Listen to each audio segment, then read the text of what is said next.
Good evening. We'll call this meeting of the Normandy Joint Executive Governance Board to order. If you would, can we have attendance? Mr. Humphrey? Present. Mr. Roberts? Present. Ms. Williams? Ms. Foster? Here. Ms. Pat? Present. So do we have quorum? Yes, we have one. Okay, can we stand for the pledge of allegiance?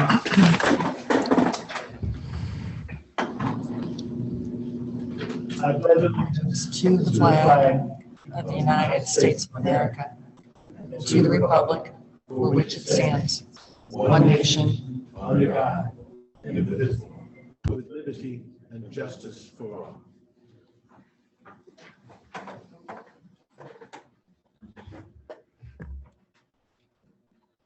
All right, the first item that we have on the agenda is 2.01, and the general subject is board expectations. Now, we've talked a couple of board meetings ago about the board getting more actively involved in community engagement. And one of the things that I would like to suggest is you should have inside of your folder, hopefully it's in yours, it's a one-page sheet that looks like this. And at the top of it, it says board member expectations. What we're trying to do is to have each board member to take a look at the schools and to kind of partner with that school as a school that you would walk alongside of. Now, you may or may not have that. If you don't have it in your folder, what I would do is I'm going to pass this around, and what I would ask you to do is take a look at the listing and simply write your name next to the school that you would like to partner with throughout the year. And I had a few suggestions on the sheet. One would be, to have at least one meeting with the building principal, as a board member. And one of the things we always want to do anytime we're visiting the schools is as a courtesy to the superintendent to let him know, when we're going to be scheduled to be on campus, to meet with the principal, because there may be an occasion that he may want to join you at that school for whatever that tour or the meeting is. So we want to make sure that we do that. The other thing we want to try to do is to attend at least one school function during the school year. And you could pick whatever that might be. It could be a winter concert. It could be a spring concert. It could be, any kind of special event that they're having at the school. And then the third thing I had was just take a tour of the school while the school is in session, if that's possible, because I know many people are working during the day and that may be a challenge. But what we want to try to do is begin. And one of the other things, while I don't have it on this particular list, one of the other things that you could do in engaging with that school is that if they have an active PTO, to try to find the time to, maybe attend a PTO meeting just to get a chance to, interact with parents, just to, have that board level conversation with other members of the community. I took the liberty of writing myself next to Normandy High School because that's the one that I want to be able to partner with. So I'll just pass it around to Ron, and then everyone can look at it. And then when we finish with it, that list will end up with Alex so she can have that information. The next item I have is just an informational item. I'm sure by now everyone knows that the state board at its last meeting did vote to begin to move the Normandy Schools Collaborative back towards local control, and that the window for applying for school board positions during that election is December the 7th through December 28th. And the final day on the 28th, the doors will be open until 5 p.m. on that particular evening. And so with that being the case, those positions, the two positions are up for individuals that are wanting to run in the April 22nd, 2022 election. The last thing that I have under board operations, I have mentioned the Attune study. Attached to board docs is a copy of, there was a study that was done. It was like a 360 study done of all aspects of the district. And I know that there's probably several people that are currently on the board that have never seen that document. So I thought it would be important just to bring that one forward for a couple of reasons. One, we do have an individual from Attune that's with us tonight here from Denver. And so they can kind of talk to us about some of the work that's being done here. But one of the other reasons why I wanted to put that in front of you is that we are planning on having a January, what we call an academic step back, where we want to take a look at all things academic within the district. And so I wanted you to have an opportunity to have that study early. so that you could begin to kind of look at that and see the information that's in there, and it will help us to have a more fruitful conversation when we get to that point. The last thing that I would simply say is that Alex did send out an email probably yesterday, asking everyone to take a look at the doodle poll, because we have 4 different dates that we're looking at in the month of January. So I just need you to weigh in on those dates, whether or not you're available or not, because I'm trying to find a date that we have all board members that can be present, for that discussion. It will be a work session. It will be on a Saturday, and it will be an all-day event from 8 to 4. And with that being an all-day event, we will have breakfast. We will have lunch, as we've done for other all-day events in the past. So under board operations, that's pretty much all I have here. We're down to 3.01, which is the adoption of the agenda. Can I get a motion to adopt the agenda? So moved. Can I get a second? Second. It's been moved by Ron Roberts and second by Valerie Patton that the agenda would be adopted. All those in favor? Aye. Anyone opposed? All right. The next item up is 4.01, which is the superintendent's update.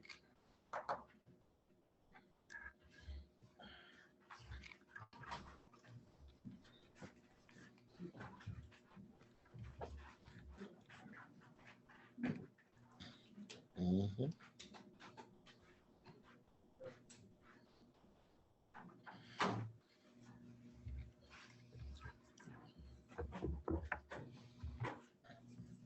Thank you, sir. Good evening, Joint Executive Governing Board.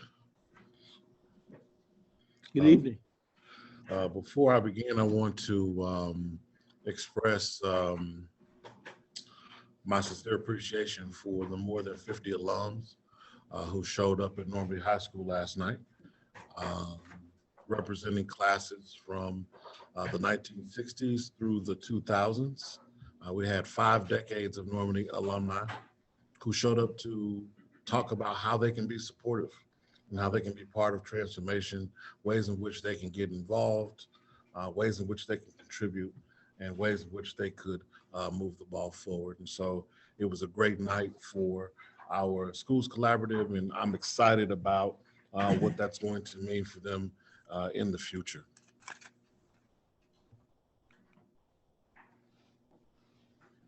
All right, 3 things we want to go through with you this evening. First, our academic step back as it pertains to the high school will focus primarily on what I'm calling the credit tsunami. The sense that a number of our kids, partially connected to the pandemic, partially connected to productivity and academic issues prior to the pandemic, are severely undercredited. And so we're looking at 39% of seniors, 48% of juniors, 48% of sophomores do not have adequate credits for their grade level. When you look just at the senior class, the numbers break down in a way that say to me, we're going to have to operate differently at Normandy High School. That's not just about our 8 to 3 scenario. That's about how we spend our evenings. That's about how we contribute on the weekends.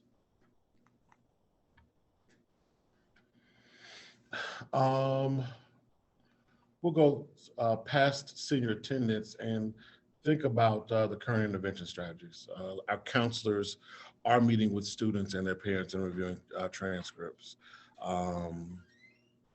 We are giving kids an opportunity to do some credit recovery. We are doing night school currently.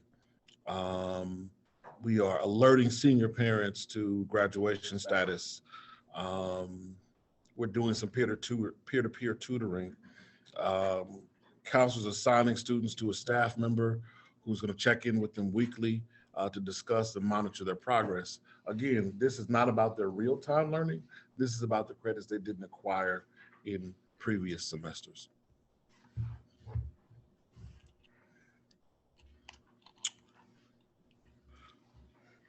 There are students who have extremely low credit accumulation with 10 credits or less with over 50% attendance.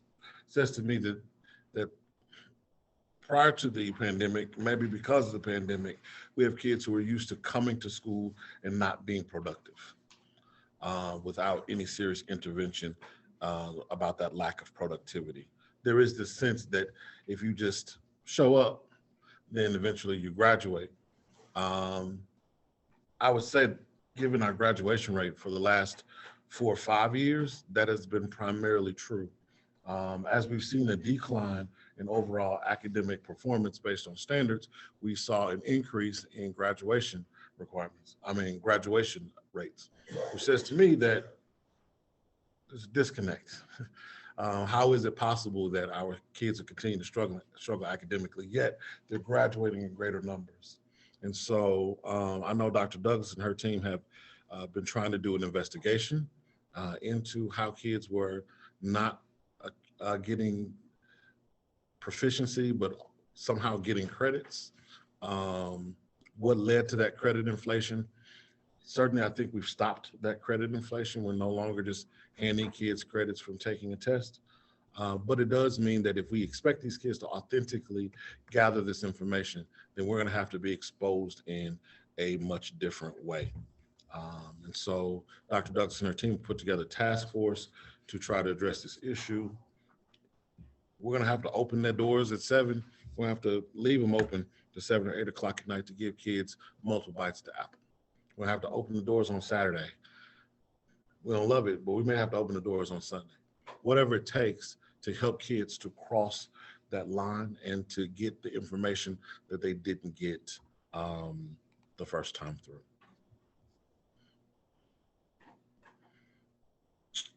Any questions about credit accumulation at the high school before I move on? I feel like some of this is weighty and it'll be hard to come back to in a little bit. Ron, any questions? Mike, any questions? Sheila? Sarah? Go ahead. Have you done the calculation on, you said open at 7, stay open late, Saturdays and Sundays, how many hours it's going to take to get the seniors between now and graduation date ready, or how many is it not even possible for? So let me go back. If you look at their credits, I mean, different kids are in different scenarios, right? Like 91 of the 37 have 17 and above. They're probably in fairly good shape. So we're mostly concerned about the 40 or so kids who are below that. Certainly, if you are within that 15 who are below 10 credits, I don't know how we could promise such a family that we can get you to a high school diploma by June. And so there might be kids within that 14 to 16 range where we could ultimately say it may be a June graduation and potentially could be an August graduation, depending on how you work during the summer. But just kind of depends on how far behind kids are. So the calculation of the number of hours that staff will need to be available to take care of this, have you done that? So we haven't, mostly because this particular intervention isn't instructional, right? This isn't about teaching them courses as much as giving them access to the course content so they can prove proficiency. So we need fewer people to do it because the credit recovery is driven by the technology. They're doing it on the computer. They're not sitting in the classroom getting didactic instruction. But you'll have to have someone there observing, well, opening the door, whatever. Supervision, access to technology, tutors, somebody who can walk kids through the process, someone who can hold kids accountable. Because there's some kids who just won't if they don't have somebody looking over their shoulder. And so some of the communication that you've had with the students and the parents, they know it's a real possibility that they will not graduate? Absolutely. Okay. Dr. Douglas, did you want to speak to this? Yes, so a couple times a year, so at the beginning of the year, we always make sure that, last year, we made sure that every student had the ICAP, which is the document that the state uses to do the checkoffs for to make sure students are on track, right? Students didn't have those. So one of the things that I had the counseling department do last year was make sure every student had an ICAP so that we were tracking appropriately. So we do audits before we plan a year so that we can schedule and we know the appropriate classes that we need, right? And so then we do it periodically through the semester. So we do it at 9 weeks to see who's on track, who's doing it. When we went through this, the first 9 weeks, I discovered, okay, there's some kids who are very much off track and are failing the courses that they're in the sequence that they need to pass in order to still be on track to graduate. So we sent a series of letters home at Thanksgiving saying, your student is not on track. Your student has this many credits, and this is what they need to do to get on track. If we didn't see a pathway for them to graduate either in May or June, we let them know that as well. We also let them know what was available. So different students at different levels got different letters. So our students who have 17 credits and above are the students that we consider 4-year seniors. Anything below that, they're in danger of not making it across the stage. And so we have met with students individually. Counselors know the first thing we do in January is we do an audit of credits, and parents and families will get that information again and have a meeting to understand where students are. To Dr. Douglas's credit, she has totally revamped the guidance program at the high school, which prior to her arrival was very much focused on therapeutic interventions for kids with social and emotional issues, and nobody was watching the store relative to credit accumulation yet. We had this really high graduation rate. So hats off for that work, because that was not happening prior to. The other thing we have to solve for is a culture within our student population that suggests that if you stay long enough, somehow you're aging into grades. And so I'm a senior by virtue of the fact that this is my 4th year, and not by virtue of the fact that I've gained enough credits to become a senior. And so part of our conversation with the kids since the beginning of the year is we're really going to track credit accumulation. We're going to make ourselves available to you so that you can get these credits. But I'm not going to call you a senior just because you're 17 years old. If you're going to graduate, you're going to graduate ready. And so we're not going to give you the credits. You're going to have to earn them. We're willing to be a partner with you. I do have a question predicated on what Sarah asked and what your answer was. What is the conversation with freshmen, sophomores, and juniors, or what has been? I guess that'd be a better way to, so that you have the opportunity to impact that, or at least impact the perception that they have that putting in the time gets you the results as opposed to putting in the work is whatever. So what's going on before you get to year 4? Yep. It's good, before we can continue the conversation, make sure your microphone is on, because otherwise nobody will hear us but us. Sorry for that. I think that's a fair question. You know, what has the conversation been with the kids relative to credit accumulation? I know that Dr. Douglas and her team have periodic conversations with the students. I had 7 assemblies in a row at the high school with 100% of the kids. I will say to you that we're trying to beat a particular drum around the notion that when people just give you credits, they are cheating you out of opportunity and possibility. That in 2020, when our kids graduated, we had the highest rate in St. Louis County of kids who did not go on to post-secondary. We're not helping you by throwing you in the street. And so I've said to them emphatically, I know Dr. Douglas and their team continues to say to them emphatically that we expect you to earn it. We're not gonna give it to you. We'll support you. We'll love you through it, but you gotta earn it. I think the issue though is this is the first cycle where there isn't that grace and mercy, either the great inflation or the influence of a global pandemic that might push you over the edge. And so I think there's some of our kids who are struggling with whether or not fat meat is greasy and whether we mean what we say relative to you really have to earn these credits versus us giving them to you. But we continue to try to put more and more supports in place, especially for the younger kids, to prevent this from being an issue down the road. Can I just add, we do have some students who are on track and who are doing the right things. So we make a point to celebrate those students. We make a point to always share the data with kids around what our behavior is looking like. what our credit acquisition is looking like, what our grades are looking like. And so kids, I feel like the kids who were on this journey and the adults all kind of knew what was going on and saw the ship sinking, but never, told the kids to grab a lifeboat. And so we want to avoid that. And so we have started having those conversations very early on and making sure that kids have a counselor. My counselors now have a calendar that states how many times a year you have that individual meeting with your students, how you walk them through, and they understand what the path is to earn those credits to graduate at the end. And also, the rights and privileges of every class come with where you are with your grades and your credits. So like, you might be a 4-year student, but if you don't have enough credits to be a senior, there's no point in involving yourself in buying a cap and gown. And so that the harsh reality is hitting some of them because those rites of passage aren't available to them if they haven't met the expectation. So it's not as punishment, you just haven't met the goals at this point to get to the next level.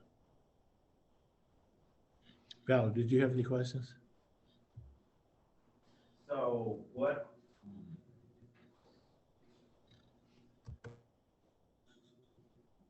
what is the community and parental involvement?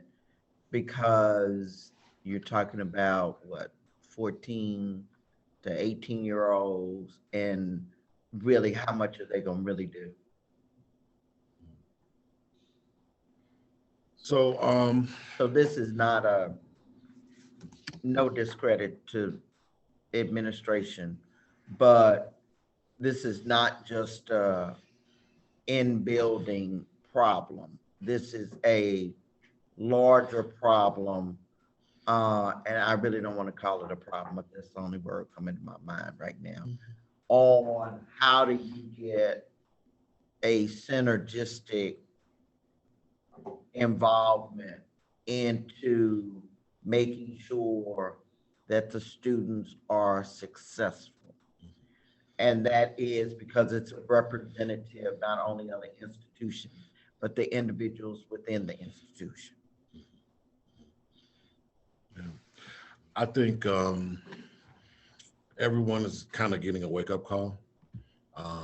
I think, unfortunately, some of our parents have really trusted that because their kids got up and went to school every day, because attendance isn't necessarily off, that they were doing what they were supposed to do. And if I just wait long enough, I'm gonna get to that magical day where this child's gonna graduate. And so we have some work to do relative to educating our parents about how far behind their kids are, what the various strategies might be to get them caught up, and to support those parents, because what we need from the parents really is to help us keep kids accountable. If I assign you to night school, then I need your parent to stand next to me and say, yeah, other kids got out of school at 3 o'clock, but you don't got to school at 7 o'clock. If I assign you to Saturday intervention for math, then I need that parent to stand with me to say, you got to be up there because you need that math credit to do X, Y, and Z. And so this is very much a partnership because it is going beyond the typical standard compulsory school day to turn the tide on this issue. And relative to community support, I think that was part of what we were talking to alumni about last night, that there are opportunities for you to be part of the transformation of what's happening. And so when we get to the point, and we've opened a math center on Saturday, and we've got 3 people, but we really need 6 people, it is at that point we should be able to try to activate some of these folks who are trying to, Ms. Marsh says she's got 3 or 4 calls a day of people who say, can I just show up at a school and help? No, we'll find a different way for you to volunteer. But there are people who are chomping at the bit to be helpful, and we'll have to find a way to channel that to what I see as our greatest need.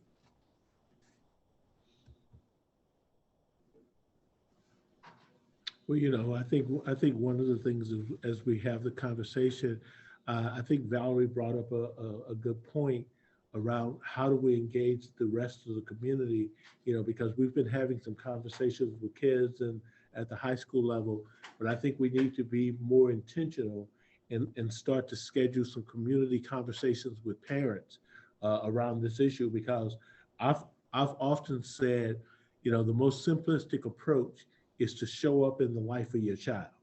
And so you got to begin to see, what are they involved in, what classes are they doing, when it comes time to, go to parent-teacher conference, when it goes time to the portal, whatever the places are that we need to plug in to understand how our children are doing, we need to begin to start championing that, because at the end of the day, if parents don't support us through this process, it's going to be difficult.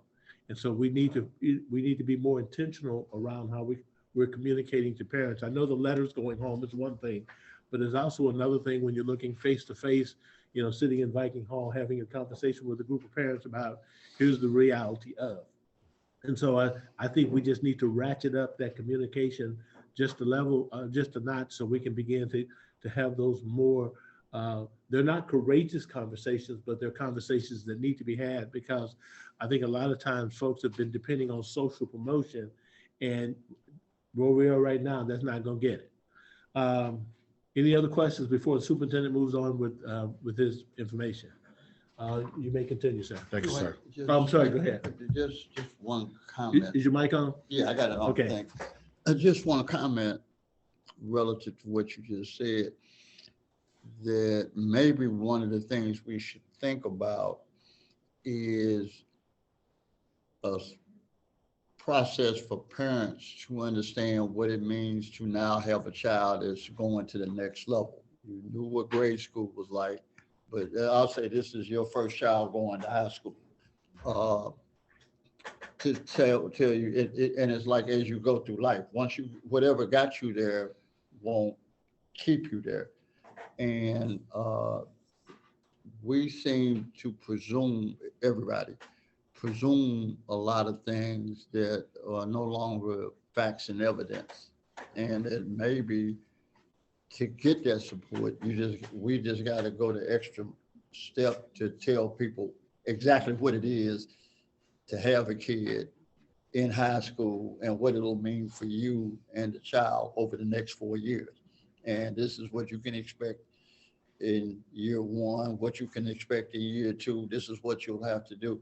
And I was sitting there thinking as you were talking, every parent that has a kid that has the potential to be a top tier athlete really has an idea of what they have to do every year to support that child advancing as an athlete.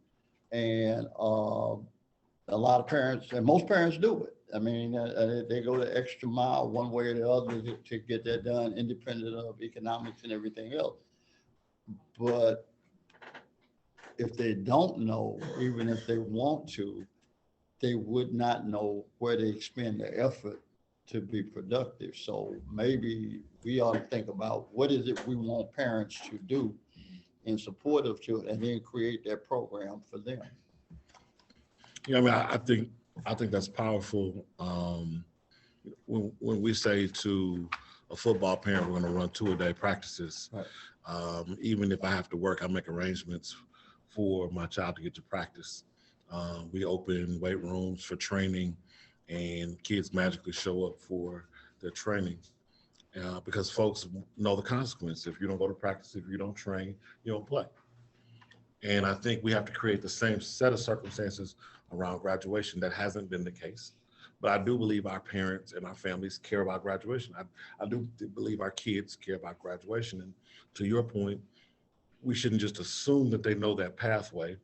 We should provide that for them, orient them to it, and then provide supports around it. And so the goal here isn't to punish, and as much as possible, to show grace and mercy to people who are really trying, because people were doing what they thought they should do. And if that's inappropriate, then we have a responsibility to not just educate them, but provide them with supports. Okay, you can continue. As part of our state level intervention, we get monitoring from the Department of Elementary and Secondary Education. They have a framework through which they look at the schools that are under intervention. We have our own framework, thanks to the great academic work that we've been doing with partners like School Kit on our expeditionary learning, or Achieving First on Navigator. Hats off to Dr. Ryder and our curriculum instruction team, because they worked with the state to align the state's visit and walkthrough with our own visits and walkthroughs, such that the state isn't looking for one thing and we're looking for something else. And so I think that is tremendous. 4 formal monitoring sessions are planned. The first one happened in November. And here are some of the observations. First, they thought it was meaningful that we've developed a taxonomy of teaching. That Normandy has a theory around what good teaching looks like. And so as they were observing how we are trying to train teachers to be great within our urban setting, they were looking at 2 specific aspects of the taxonomy. The posting of learning targets to know, so students know what they were learning, and the implementation of classroom management strategies to help teachers focus on students and coach them on positive behaviors within the classroom. There are some positive observations from our younger kids. And looking at these schools, they thought that the Early Learning Center was a highlight with our 3-year-olds through kindergartners.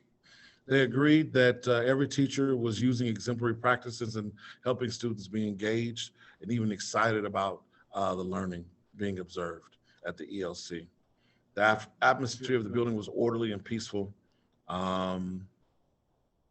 Even the major problems cited by the building leader that too many teachers were calling in sick or taking personal days and thus causing a number of classes most days to be covered by substitute was not obvious in our observation, which means that the academic systems in the building were strong. The substitutes we witnessed had the classroom in order and were interacting positively with students. Hats off to our curriculum and instruction people who have said basically, hey, in this pandemic age, we're going to have a high rate of employee absence. And so they work in the evenings with the subs who are willing to help train them to know this is our literacy play. This is our math play. Here's how to engage our kids in the classroom. And so they're doing professional development for substitute teachers in the evenings to make them better during the day. The observers commented that most of the teachers observed were implementing the Normandy instructional taxonomy. Some teachers were more comfortable, some were emerging, of course. The observers split into teams at each school, literacy, math, and the third team looking at climate and culture. The literacy teams found clear evidence of the newly adopted literacy curriculum being implemented carefully. There were variations among teachers, but overall it appeared that the literacy curriculum was a focus in all of the buildings. The math curriculum, which you might remember is in its first year, including a math specialist, felt the new math curriculum was a thoughtful approach to math instruction and was helping teachers implement effective instruction. It appeared that teachers may have been more comfortable with the new literacy curriculum than with Navigator Math, which stands to reason because we're in year 2 of the literacy implementation, or only in year 1 of the math. As we discuss our observations with principals and district administrators, the ongoing practice of offering training for substitutes in the taxonomy seemed helpful and important practice. Growth in the elementals. Although students demonstrated compliance with teacher expectations, they did not demonstrate what we would consider true joy in their learning. We need to move our kids from compliance to engagement. Getting them to settle is only half the equation. You want them in the classroom with their hands shooting up like popcorn. Although students were quiet, few seemed deeply engaged. This was worse in the older grades, but true in many of the younger grades as well. Most challenging problems cited by principals and seen by observers was the large number of substitute teachers due to teacher absence, something we've been talking about for months. Humphrey continues to bang the drum for a need for teachers. We're trying to be creative and think outside the box about new pipelines for teachers, but it continues to be a struggle.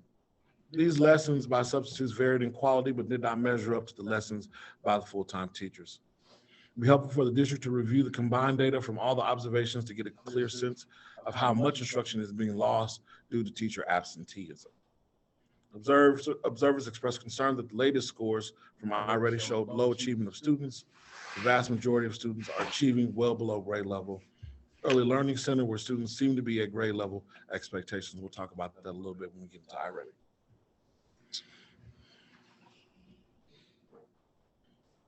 We can go past that. Let's look at the high school. In the half day they were on the high school campus, observers commented that they witnessed no examples of students being out of order or unruly in classrooms or in the hallways. Don't know how much you know about the history or the recent history of our high school, but that's exemplary and exceptional. Our high school had been one of the most dangerous places in the county. Whether you asked our police community or you talked to any of our kids, Dr. Douglas and her team have worked arduously to try to turn the culture and the climate at the high school so that it is safer. And so it is remarkable that our observers witnessed no examples of kids being out of order. The physical improvements of the high school, especially to the common spaces like the new cafeteria, set a positive tone and appear to be a positive influence on students. The research, I think, is clear around what the physical space says to kids about the importance of learning. You should have seen what it said to the alumni last night, who were absolutely blown away by a cafeteria that they said was in disrepair, even when they attended Normandy High School in the late 80s. And so it is breathing new life into the space. Areas for growth at the high school. Although students were complying with expectations, the vast majority of students showed little enthusiasm for lessons and learning. Lack of written curriculum in the core areas of instruction were very apparent. In literacy, some of the teachers had collaborated to create writing lessons, but there was no evidence of sequential lessons from course to course. This is particularly true in social studies, where various teachers had different focuses to their lessons. From conversations with staff and the principal, it's clear that she's consumed with the day-to-day management tasks, including securing subs for classroom coverage. On any one day, we might vacillate between 6 teachers out at Normandy High School to as many as, what, 16? She lacks the time to focus on instructional leadership. This is a key issue as the district works to improve the performance of students and teachers. From conversations with staff and principals, clear she's, I think we went through that.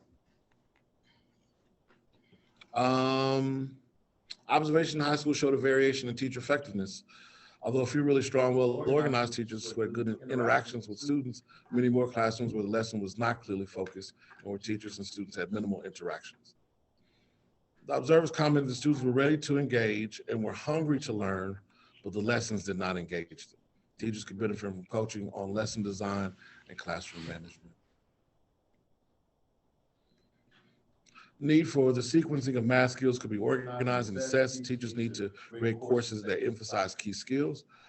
There was some discussion around all 8th graders taking algebra as a way to raise standards. That is a forthcoming proposal to this board. Observers skilled in math curriculum and instruction question whether that was the right approach to raising competency of students. Getting students to understand important math skills and concepts is the immediate need. Accelerating their learning is a critical need, but the design of the high school math curriculum and the courses offered to students is an important task and is more complex than simply offering algebra to 8th graders, which we would agree with. Programs like Algebra for All were mentioned as a way the district might increase the number of students taking algebra and mastering the content. High school does not have a process in place for developing needed curricula, so courses are sequential, aligned to state standards, and were relevant to state's end of course exams. So that was the November visit across our district, DESE, and our district leadership team walking, observing classrooms I think they spent almost a week in our buildings, and these were their findings. Questions relative to the DESE visit? Well, I don't have a question, but I did want to make a statement. You know, having seen some of this information earlier, that's part of the reason we talked about having that academic workshop in January. And specifically, we want to start with having conversations around the high school, because when you start to look at this report, it just it lends itself to, we need to have some more meaningful conversation around what that needs to look like. Ron, do you have any questions or comments? Mike? Yeah, just one, and this is just my reaction to it. And my takeaway is it seems early in the education process, we have young kids that we seem to be well organized and prepared at meeting their needs. and they seem to be doing quite well. As they advance, our preparation and execution starts to fall off. And I'm just dealing with the comments and the reports. That by the time we get to high school, we got students, gross, and my apologies, but when you're as old as I am, everybody unfortunately starts, you say kids a lot. But anyway, students are grossly underperforming, but to make it athletic parallel, we seem to be grossly unprepared in our coaching and execution. So you got players who are not playing well, but there seems to be a huge gap in the preparation of us as the school district executing when they get to that level. So the question is, how do you fix that? Because obviously at one point, we're getting it right, because that's literally what they said. If you look at pre-K, kindergarten, those early grades, but you can just see the fall off as children get older, students get older, and they advance through our system. Our execution also seems to fall off, and I don't know which happens first, but they're seeing, and I don't believe in causation so much, but there does seem to be a correlation between those two things.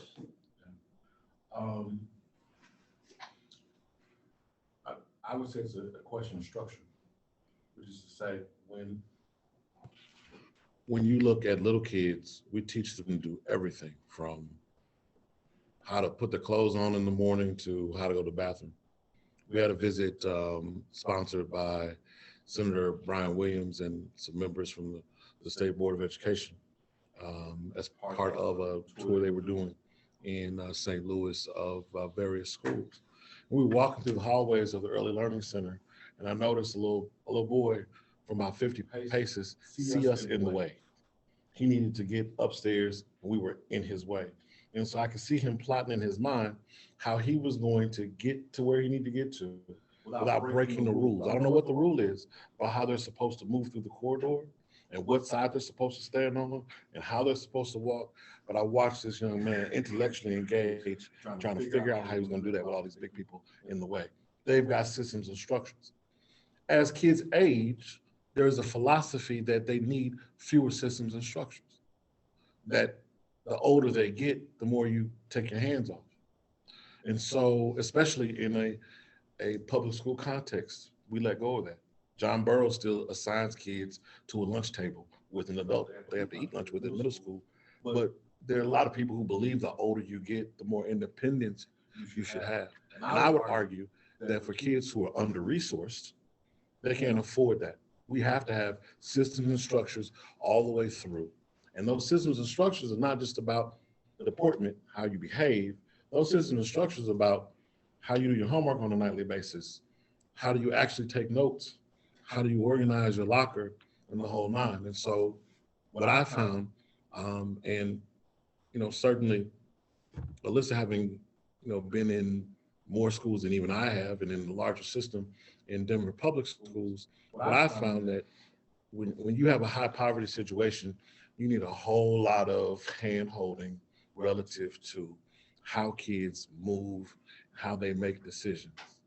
Now, the argument against that ultimately is, but you want them to get to a point where they get to a college campus, there won't be any training wheels. They'll get to trade school, there won't be any training wheels. Yeah, but they will have got to trade school. They will have got to college campus. Yeah, I got a reaction to that. And if that's the perception, and I was gonna try to get through the night truly without a sports analogy, but I That'll never happen. I mean, and I'll take football as opposed to basketball. It's more complicated and more complex to coach.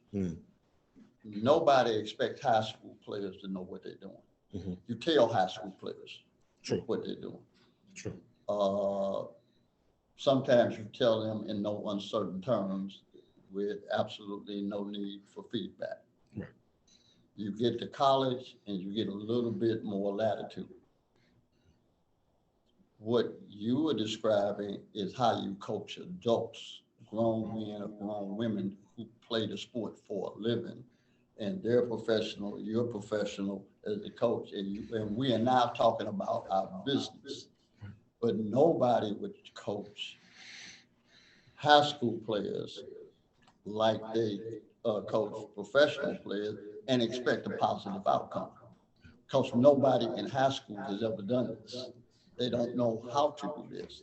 So the reality is you or we are helping children either through education and other means transition to adulthood, something they've never experienced. And the job is to hear the tools you're going to need in order to be successful. Now, depending on your commitment, work ethic, execution to determine how good a player you'll become. But my job is to tell you this. As you go over, and you're not nearly at that point where you're playing for me, where you get to have an opinion about how you think you want to play.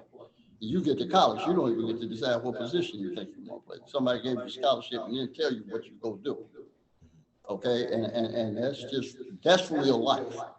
So the approach of a laissez-faire, emotional, cultural, social development for children, it's hard for me to see how you get positive outcomes based on that lack of directive supervision for a human being who have not lived long enough to figure it out, and you're not giving them any of the tools that they will need to figure it out up the road. Well, I'd argue that most of the kids are responsive. If you put the structures in place and you give them the proper orientation, they do it. The hard part is I'm trying to still persuade adults that this is important.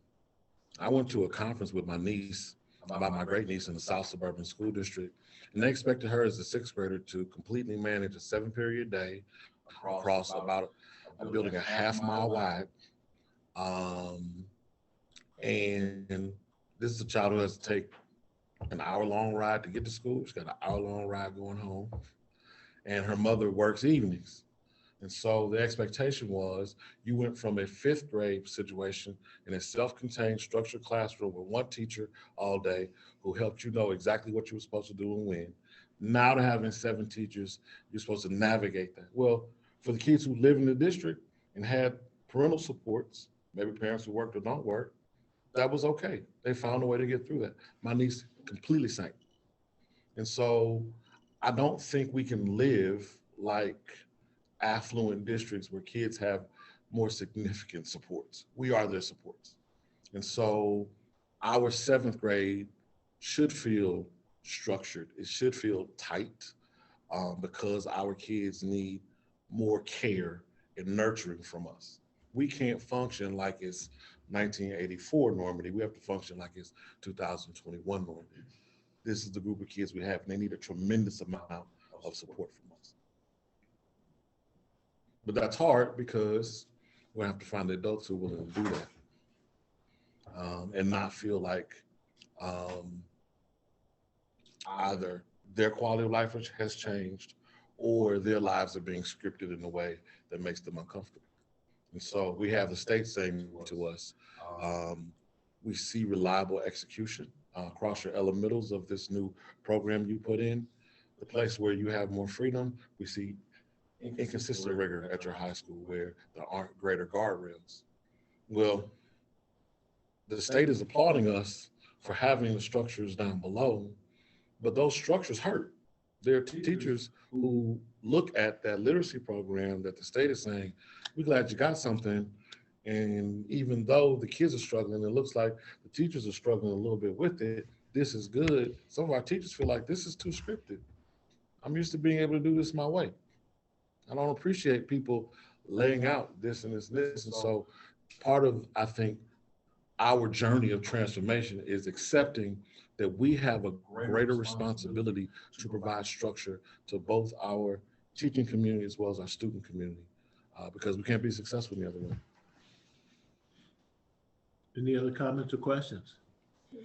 Question about the curriculum. Is that there's no Is your microphone on?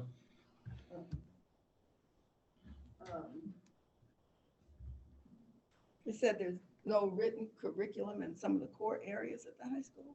How could that happen? We're not sure how it happened, but we are fixing it.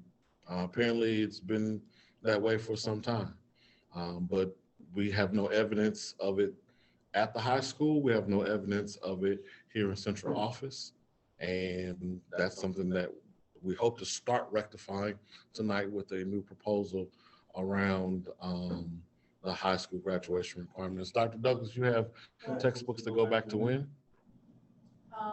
2012, which means it was a 4-year adoption prior to that. So they actually got them in 2008. And so I was told, oh, we got these books, but they were, the last date was 2012, that there was a textbook option.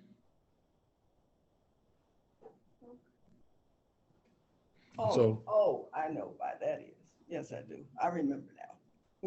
The takeover came in 13. 14. Right. That's why we didn't have a textbook adoption after that. But there hasn't been a structure set in place since then, I guess, is what we're trying to do. Exactly. So we're trying to set up some structures to get, teaching and learning done, but before we can even do textbook adoptions, we've got every department moving in the right direction to even do an implementation. We've done some pilots, we'll do more pilots, where we need a whole team of people to come together and talk about what's gonna be the best move, and that comes from us making some decisions about what direction we want to go as far as expectations for.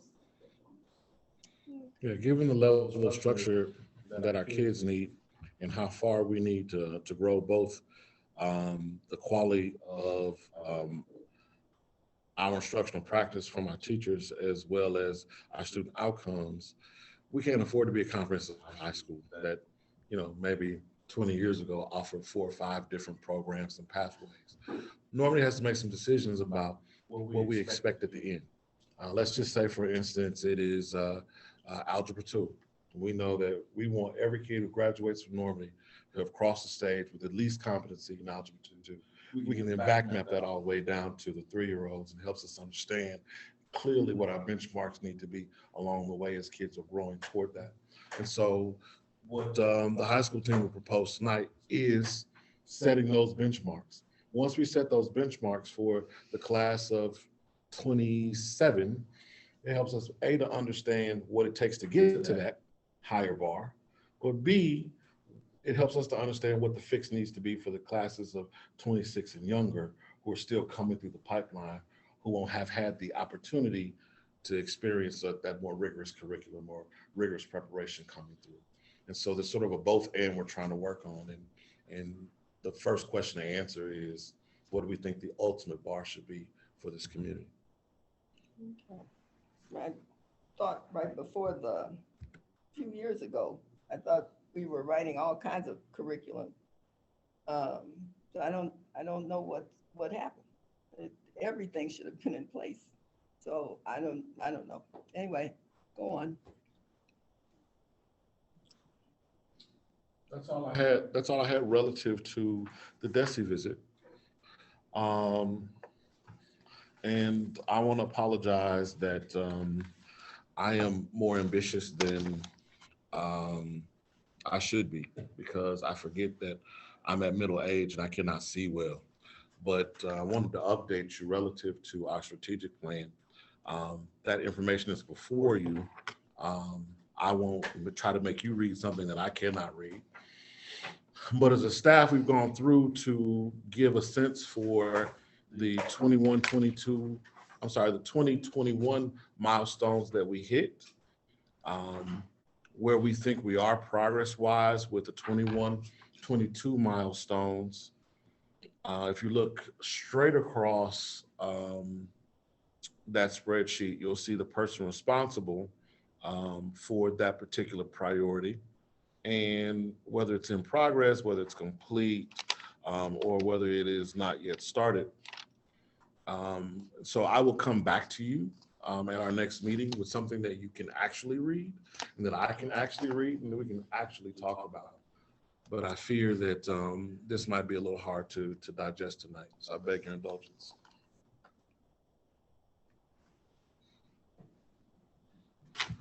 That's all I have, Ms. Hunt. Okay, and as you can see, just from the few minutes we've been talking about education, it's been an extremely rich conversation.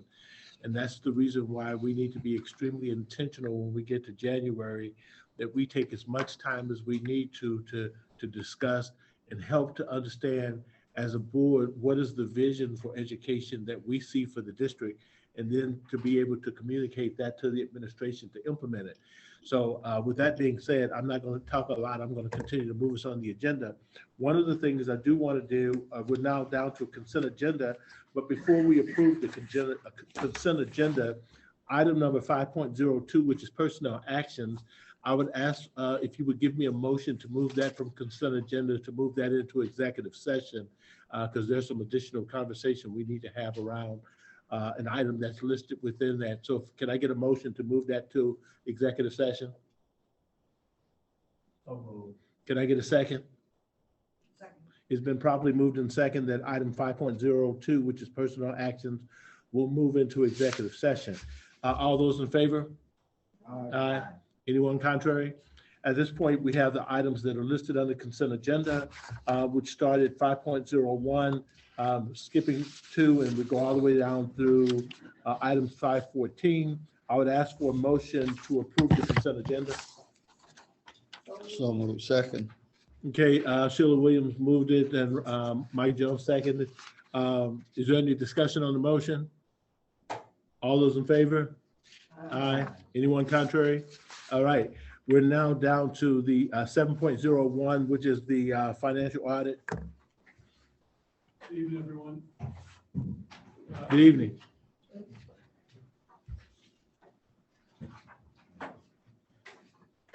Every year, school districts are required to have an outside auditor come and audit our records, checking for compliance with state and federal financial management laws and guidelines.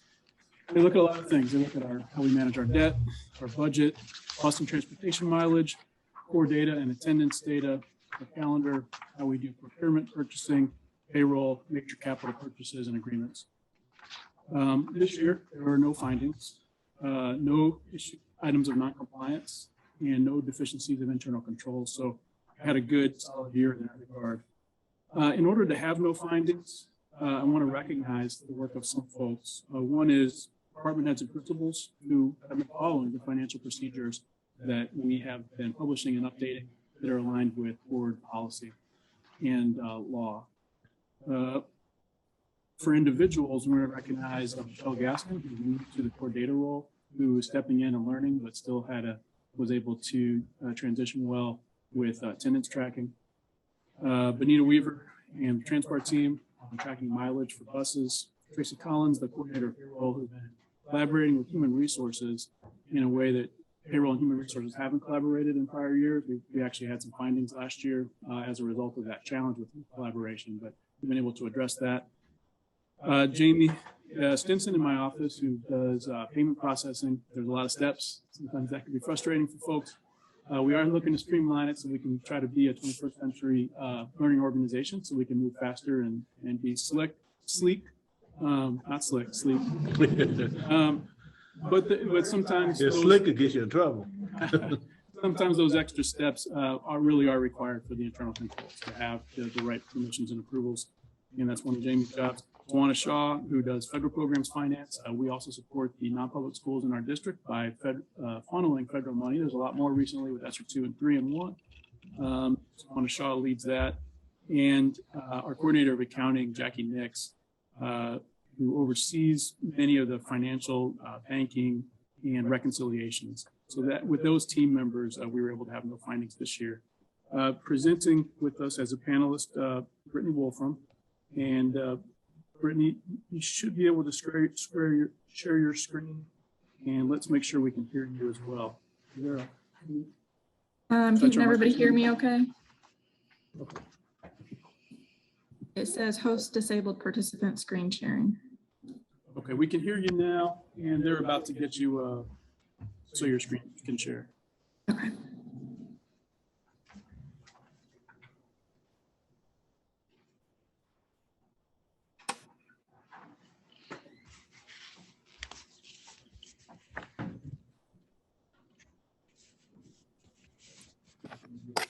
You should be good. Okay. So as Phil mentioned, I am the audit manager for KEB. So I kind of oversaw the audit.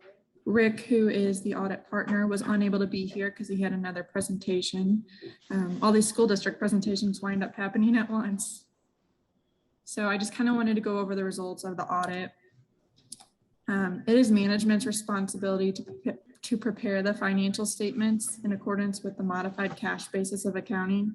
And then our job as auditors is to express an opinion on the fair presentation of those financial statements.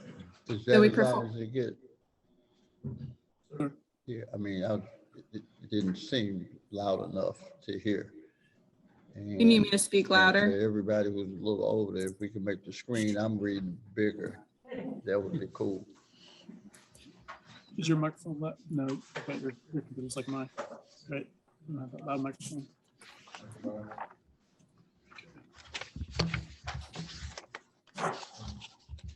I get mine turned now. Do you need me to speak louder? Is that okay? As loud as you can.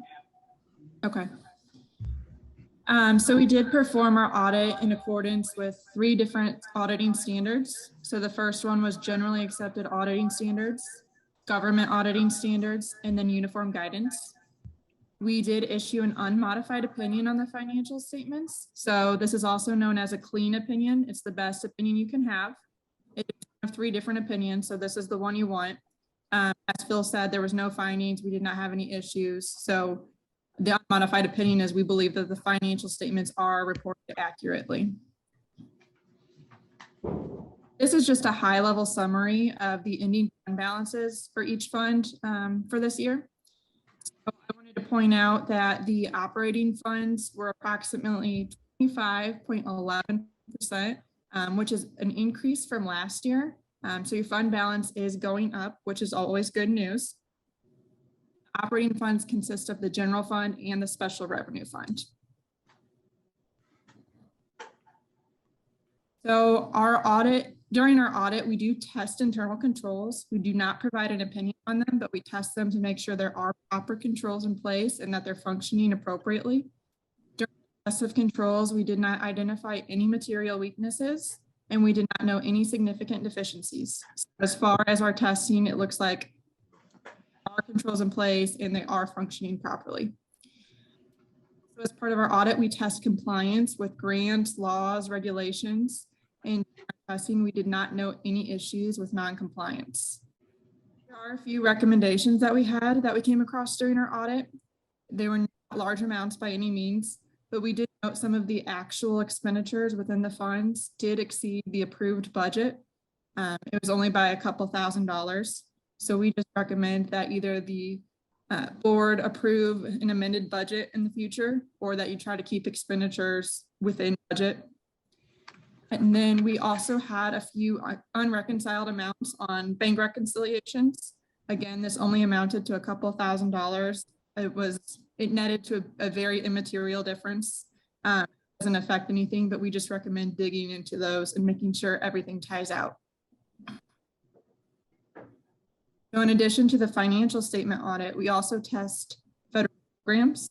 The 3 that we tested this year was the Coronavirus Relief Fund, the Education Stabilization Fund, which includes the Transportation Supplement, ESSER 1 and ESSER 2 grants. And then we also tested child nutrition.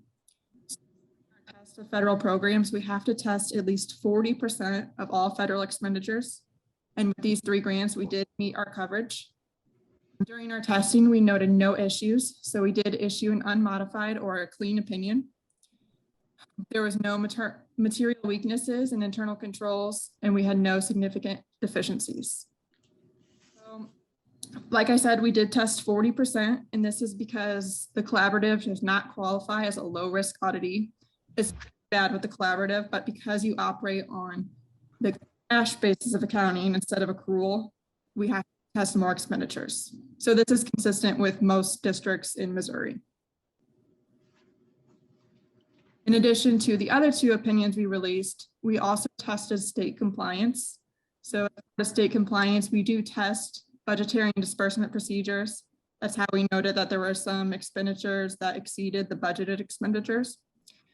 We tested the accurate disclosure of attendance records and the accurate disclosure of transportation records.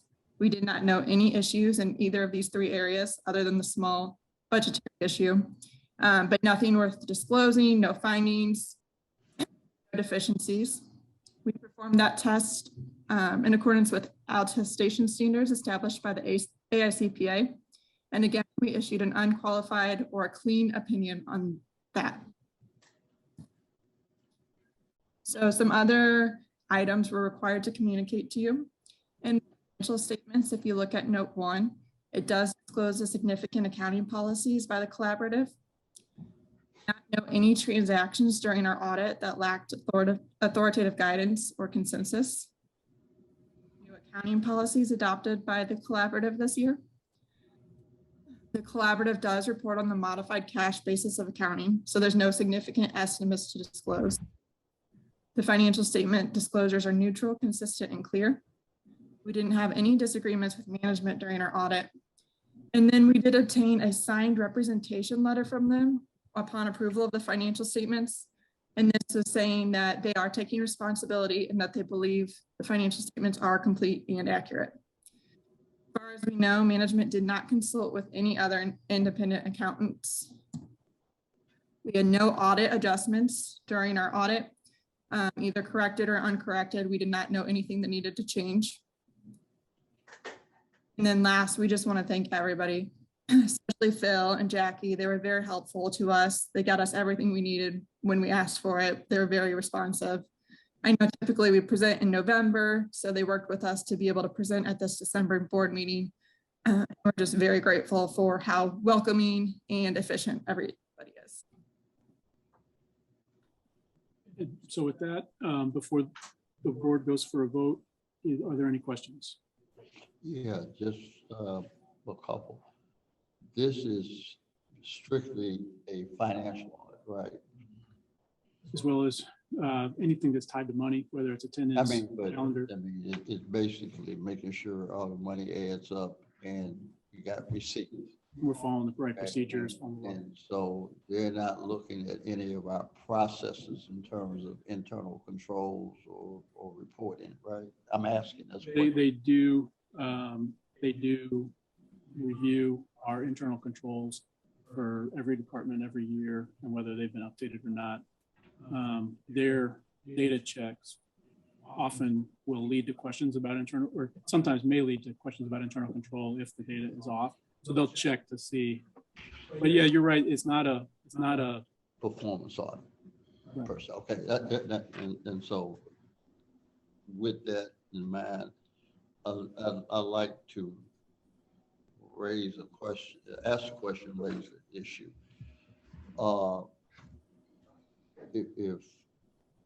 And also saying, I want to stand corrected if I misinterpreted, misunderstand anything I'm about to represent, okay? When we have a policy that the board approves expenditures above a certain amount, right? right. Okay, so, and we, for things that we purchase, either services or goods, we do it under contract for a certain amount, right? So that means at some point the board authorizes the procurement and then ultimately has to approve the payment. Right. Okay. As I understand it, and this is where I want to be corrected, because if I slept it, wasn't here that day, then I withdraw the question. On the opening of school and the week that we had, we retained the services of Melbourne, who was it? Stephanie Mills. Stephanie Mills, right? I couldn't think of who it was, for approximately $10,000, give or take. I don't remember approving that contract. And I presume we paid Ms. Mills. And I don't remember approving the payment. Okay, and I think in that timeline, I was at the meeting before that and the meeting after that. So my question is, how did that happen? So the board policy sets the threshold for board pre-approval for purchases at 25,000. And how much? At 25,000. 20. So all purchases at 25,000 and up need prior approval from the board. If it's less, as long as it's in the budget, then we can proceed with payment. It's not always a contract as much as maybe an invoice or a scope of services. Okay.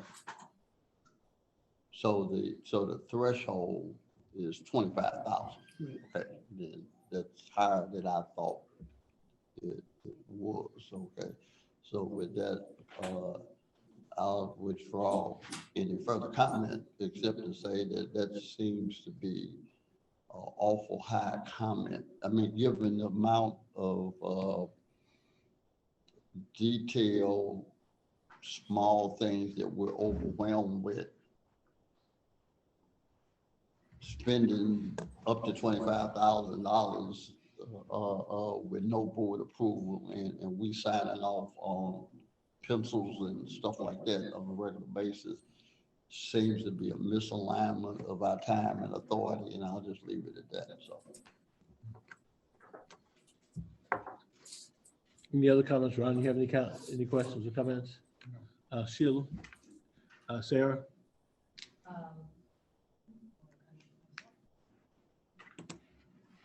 I would just say congratulations, Phil and team, and the group of people that you called out is a really good group, and the increased collaboration, I'm sure, has made a big difference. So just congratulations to the whole team and thank you.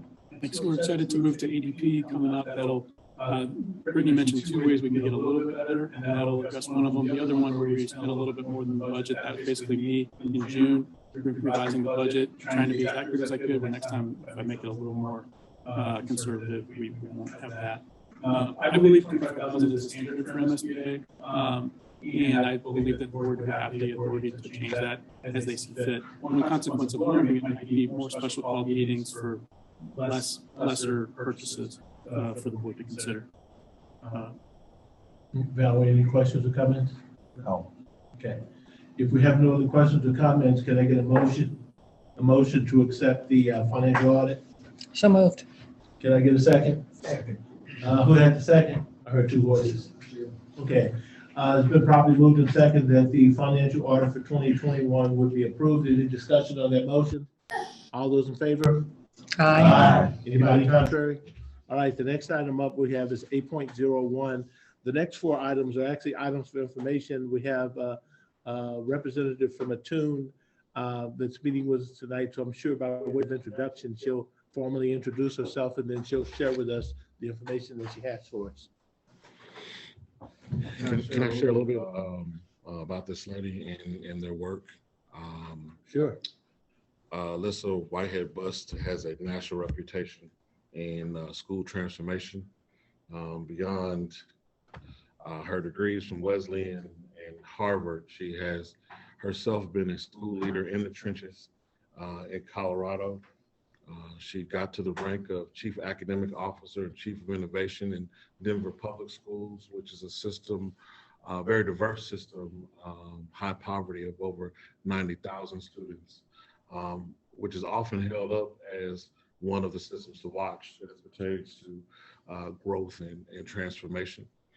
She and her partner, Evan Ruddall, stepped out a few years ago and decided that the great lessons from Denver, the great lessons that Evan and his team had learned in New York ought to be spread nationally. I will tell you, not just from the lens of this work here in Normandy, but prior to being here in education philanthropy, there are not many vendors on the horizon who understand school transformation at a high level of network or district level management. So we're very fortunate to have Attune as a partner. They help this district, I think, understand where some of our gaping holes were prior to making of the strategic plan. And on the backside of making those commitments, it really helped us to be a better management team. And so without further ado, thank you for flying in today and helping our board understand the work that you've been doing. That was very kind, Superintendent. Thank you. My name is Marcus Alyssa Whitehead-Bust. I'm really pleased to be here with you tonight. It's been an enormous honor to run alongside the district offering supports prior to Superintendent Robinson's joining you all, and through his tenure here, we have seen such enormous commitment to doing what is right for kids, to making the kind of bold moves to transform school and school systems. So really excited to be here. What we're going to do in the next 10 or 15 minutes is just walk through a set of slides to make sure you all have shared understanding of who are we at Attuned and what's our partnership with you all about. Some of you know this background knowledge. You were involved in the early formation of this partnership, but I know that some of you probably are going to have some questions. And so after we run through slides, we'll certainly pause and answer any questions that are on your mind. I think the objective really is to build a relationship, make sure everybody has the information they need, and then foreshadow where I think the board might have some opportunities to help us start thinking about the future of your strategic plan, and if Attune has the honor of running alongside in the future, what we might do to support you. Are you worried about this now? No, they can't hear you. Okay. Does that help? Yes. So, as you just learned, I had the honor of co-founding Attune about 6 years ago with the very explicit objective of expanding impact across the nation. Attune has the honor of serving systems that collectively touch about 600,000 kids a year. And so we have the opportunity of being a partner that makes a real difference in kids' lives, we hope. In addition to my professional background that you just heard, I'm a very proud mother of 3 Denver Public School students, 2 of whom are actually now alumni. Our mission statement at Attuned is here on this slide. We're now a team of 25. The pandemic has prohibited us from updating what I like to refer to as our family photo. I think a couple of highlights. We are a team comprised exclusively of practitioners. So we come from some of the nation's fastest improving and highest performing school systems, Denver Public Schools, DC Public Schools, a range of charter networks all over the country.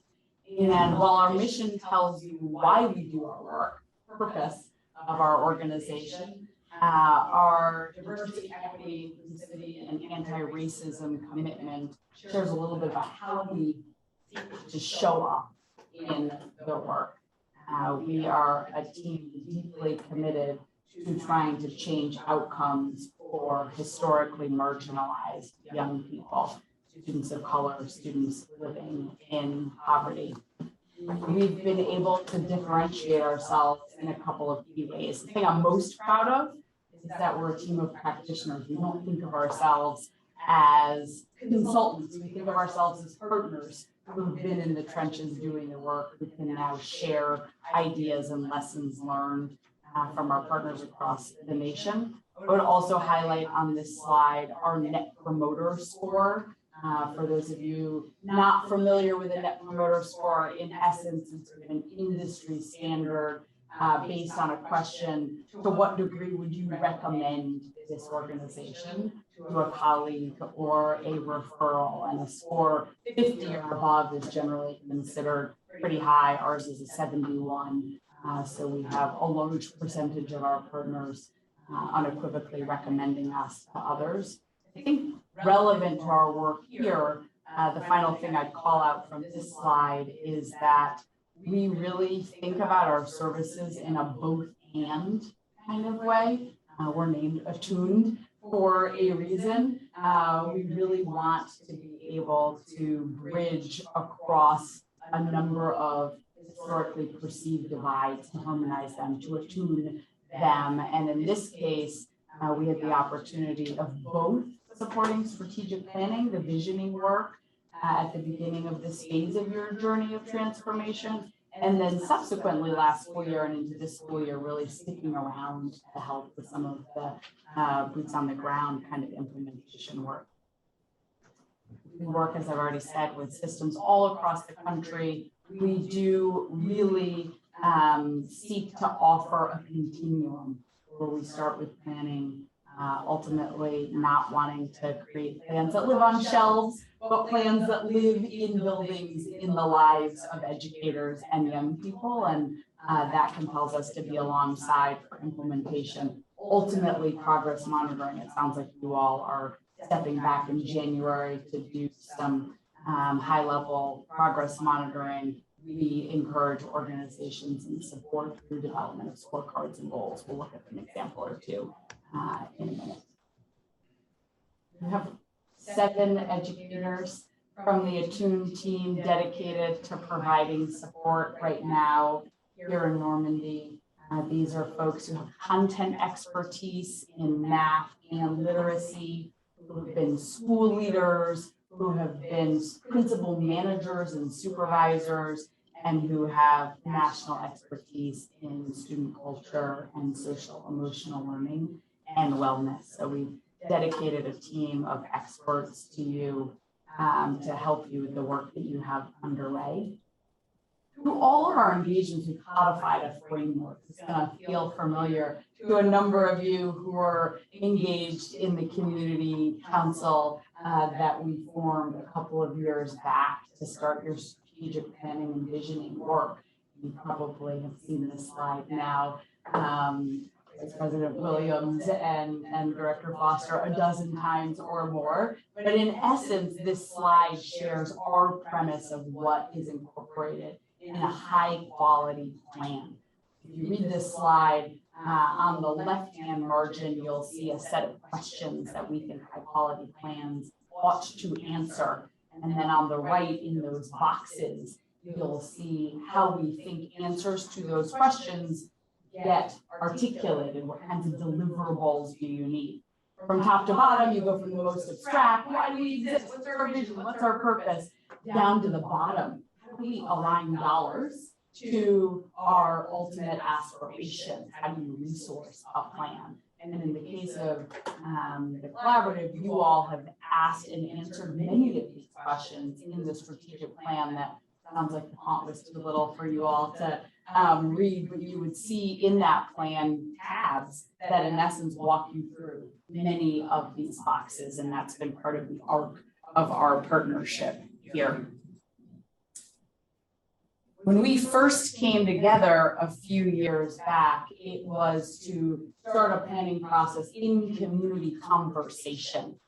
Last year, we then, as I said, started to dip our toe in the water, even with the COVID constraints around implementation. And this year, we're doubling down and deepening that implementation support. I'll walk through each of those 3 phases in a little bit more detail in upcoming slides. But before I do, I want to say one of the things that I think you all have been very thoughtful about requesting of us is to have touch points across your delivery model, by which I mean having conversations regularly with your superintendent, with your senior cabinet, with your school leadership teams, as well as occasionally having touch points even deeper into your system than that, to be a thought partner and provider of supports for your teachers.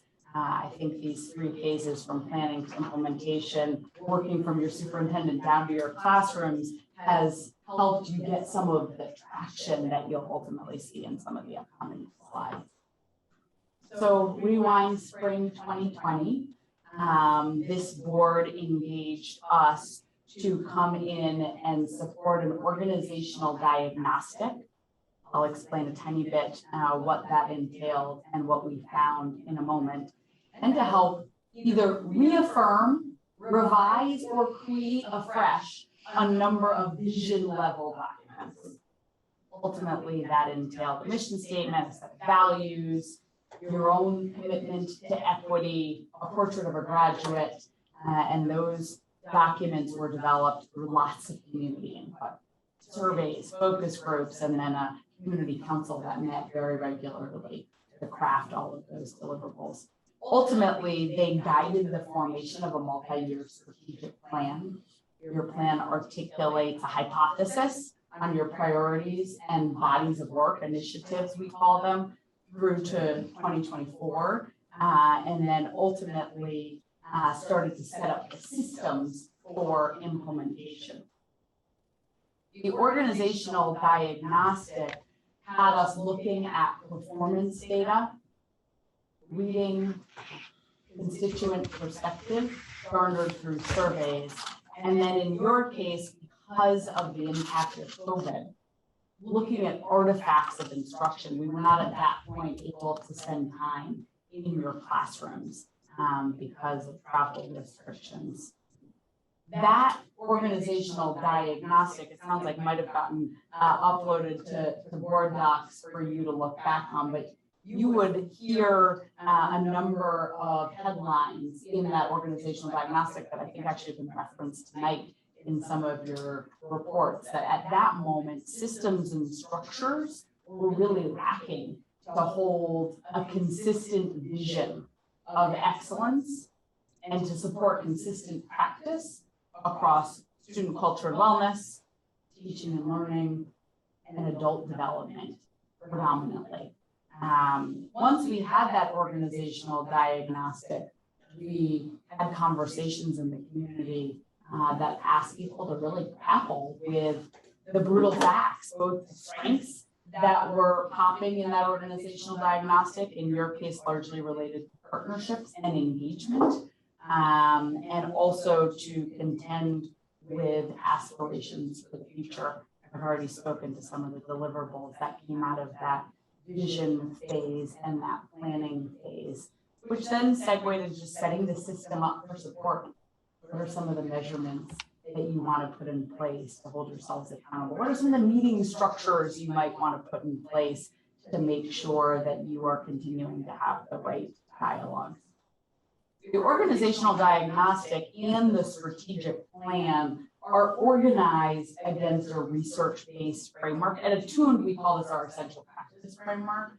I think it would feel familiar to you actually in the language of your strategic priorities.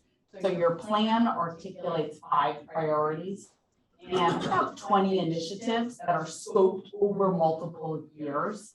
And you would see in this graphic, the 3 most significant levers that research substantiate are most influential to drive student outcomes are actually the first 3 priorities you ended up landing on. Engaging environments, college-friendly teaching and learning, top talent in the case of your strategic plan. From the planning phase, we moved into providing some partnership on implementation. To be clear, your plan has these 5 priorities, 20 some odd initiatives. We're only leaning in on a handful of them, where you decided you all wanted some external thought partnership and support. In some cases, because you were still filling vacancies on your team, in other cases, because of specific content expertise that members of our team could offer in the form of thought partnership. So last year, we focused pretty heavily on curriculum adoption, particularly for English language arts, to a lesser degree on math, getting some math pilots up and running. But a big emphasis last year was how do we get high quality, viable curriculum in the hands of teachers and in front of kids day in and day out. So we leaned in deeply, partnering with a provider and others across the district to really help think that through. And then we did a lot of planning work, again, in partnership with your senior leaders to think through student culture and wellness. This year, year 2 of your English language arts adoption, doing a little bit more thought partnership, less direct work, and now providing some direct support in your math adoption, as well as really supporting the rollout of your student culture and wellness systems and structures. most of our time is now spent with senior leaders, Dr. Barnes and Dr. Ryder, helping them to then cascade the work they need to do to school buildings. But we do still, as we did last year, have regular touch points with your principals. And this year we're back able to be in school buildings, participating in walkthroughs and providing on-site support. The entirety of this partnership has focused on a number of pretty aspirational goals that are articulated in the plan, which again reinforce those research-based levers that you all chose to focus on. And the goals are ambitious, but I think the inputs you selected are inputs that you would see both from literature as well as from practice across the country as being those that ultimately are going to create transformation. I'm not going to read this slide to you, too many words on it, but if you're interested in any of the research base for some of your priorities, just wanted to make sure you had access to that. Similarly, we've included a couple of additional slides about the work this year, year 2 of implementation, that I won't pause on, but are there for your reference if you want any additional data. Also happy, of course, to answer questions. But did want to make sure before we open it up to questions, just highlight a couple of things that we've had the opportunity to notice in our few years of partnership. One of which is that progress is underway. We are seeing increasing evidence of high quality instructional materials being used. You already heard that actually in the DESI report. Our observations would align with what the superintendent shared DESI observed, which is that when we looked 2 years ago at artifacts, there was not evidence of consistent curriculum being used, let alone rigorous standards aligned curriculum. And now there's pretty consistent evidence of curriculum being utilized and utilized by teachers reasonably well. Also seeing improvements in student culture across the vast majority of your schools. These are 2 huge levers. This slide focuses on progress made last year, so fall to spring in your 2020-21 school year.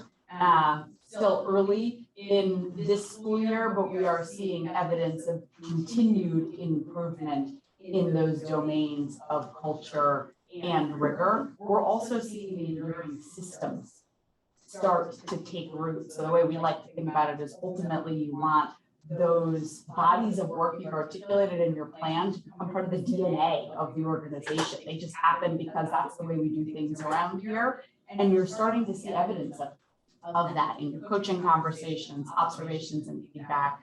The great work that Dr. Barnes is doing, really working with school leaders and their teams through strong relationships, but then also supported by strong and enduring systems. We already talked a lot about the high school, but did want to note the most recent observational data, which just really suggests that with focus, transformation can happen and is happening. So in this particular instance, a hyper focus on really helping to support transitions between class periods and massive amounts of improvement between observation points. There are, of course, as there are in absolutely every system across the country, a number of continued pain points or growth areas, some of which are pandemic related. You've already heard about a number of these in prior reports this evening. Really real staffing issues, as we see in 100% of our partners across the country right now. And having teacher shortages and high degrees of teacher absenteeism can't be underestimated, the amount of pressure that puts on your school leaders and your district leaders, because you're spending lots of time trying to fill in those gaps that might otherwise have been spent on some of the other bullets you see here, right? Coaching becomes less consistent when you're dealing with the transactional impact of trying to get grown-ups in front of kids and stay. We do see that culture is improving at the high school, but it's still an issue. You've already heard about that this evening. And there are lots of next steps that are underway here that we are excited to continue this spring to support Dr. Barnes with his work at the site level and at the system level to continue to offer direct support in your teaching and learning department, and ultimately to continue to support at the high school and to make sure that some of those culture and academic challenges are well attended. And with that, I will pause and happily answer any questions that might be on anybody's mind. Ron, do you have any questions, comments? Mike, any questions? Sheila?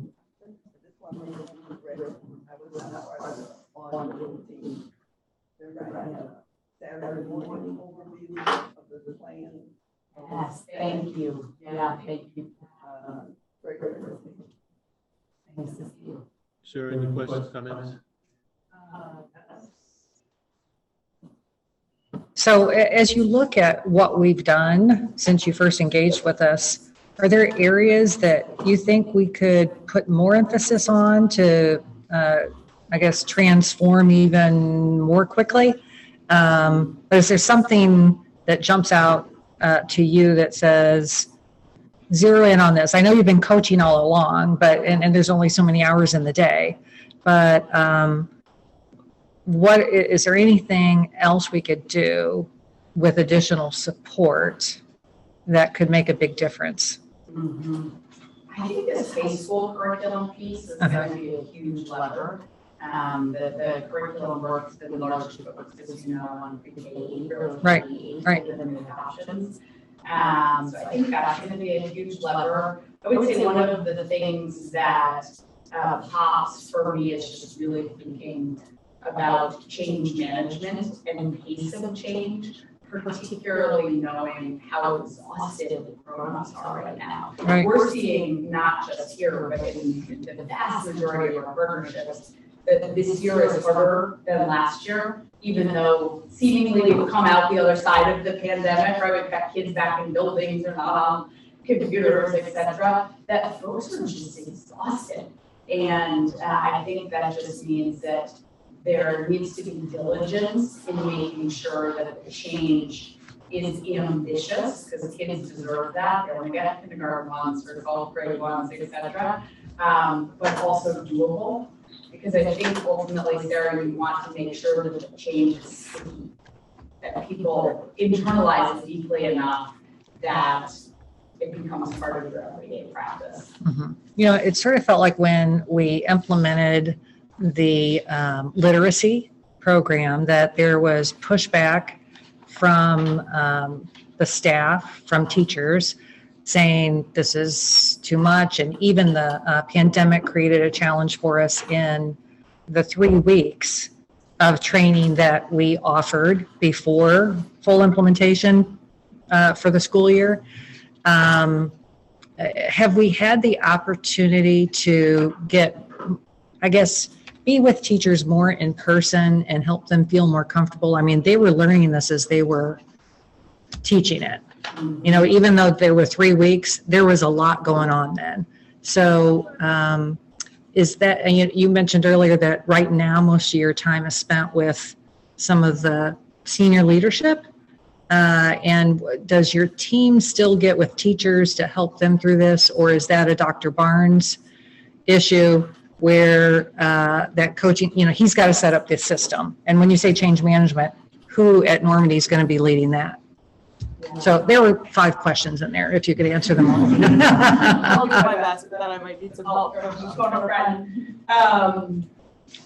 Our team spends time now on site, as does the school kit team, as do a number of other partners, and I do think that makes a difference. Absolutely, getting teachers to be in shared learning spaces with one another, I think, takes some of the anxiety out of the equation.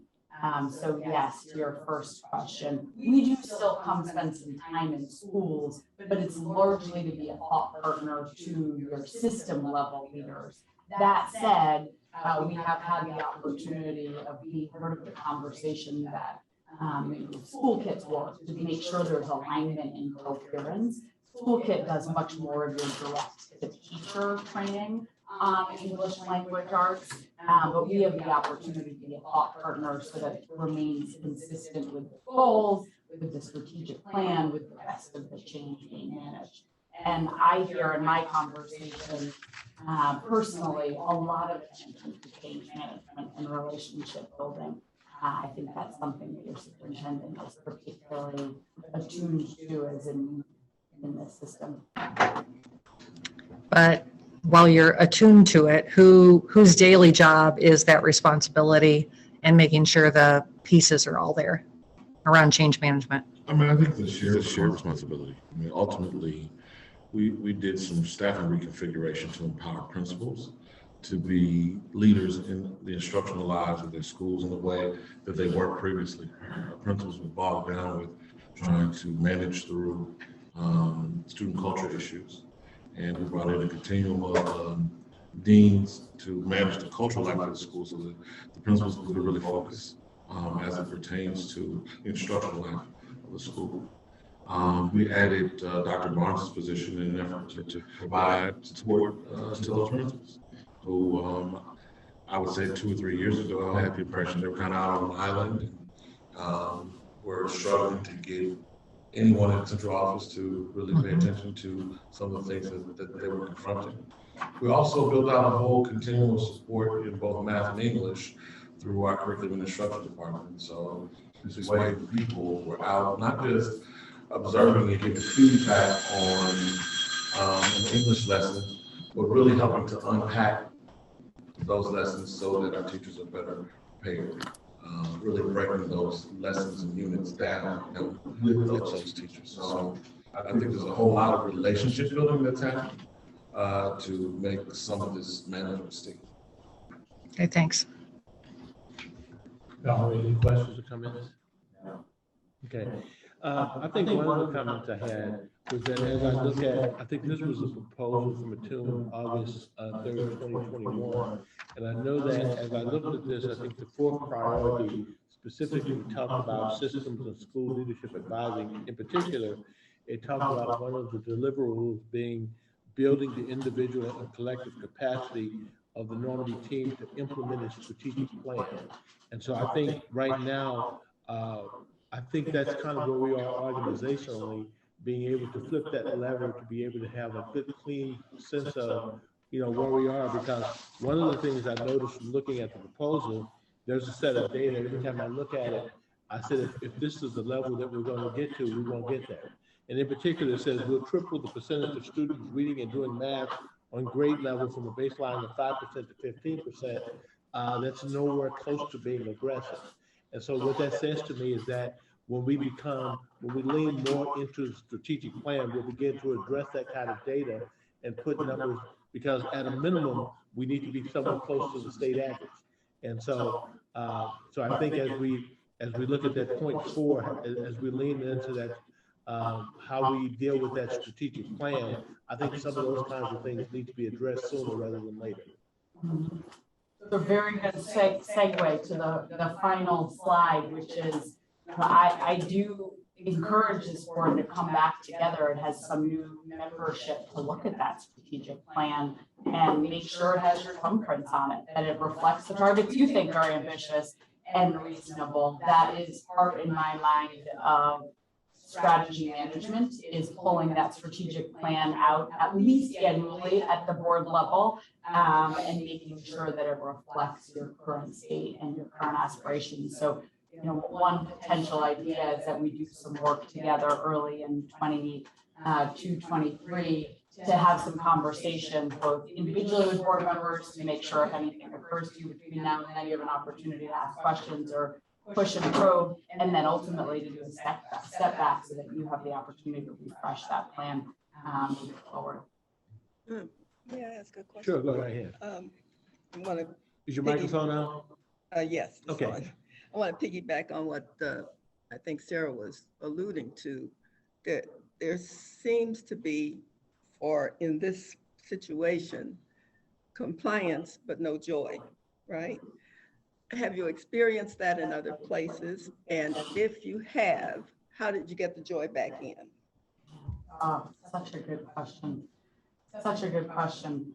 Let me just contextualize my answer by saying, as you all I'm sure know, mental health rates amongst young people are at an all-time high. This is not a moment nationally where young people are feeling tremendous amounts of joy in any school system. And so it's a particularly huge challenge right now. I think some of the levers that we've seen transform compliance cultures into deeply engaged, joyful cultures actually pertain to the quality of the materials in front of young people. So it's one level of work to get young people to follow directions. It's another level of work to get young people to feel hungry and engaged in their learning.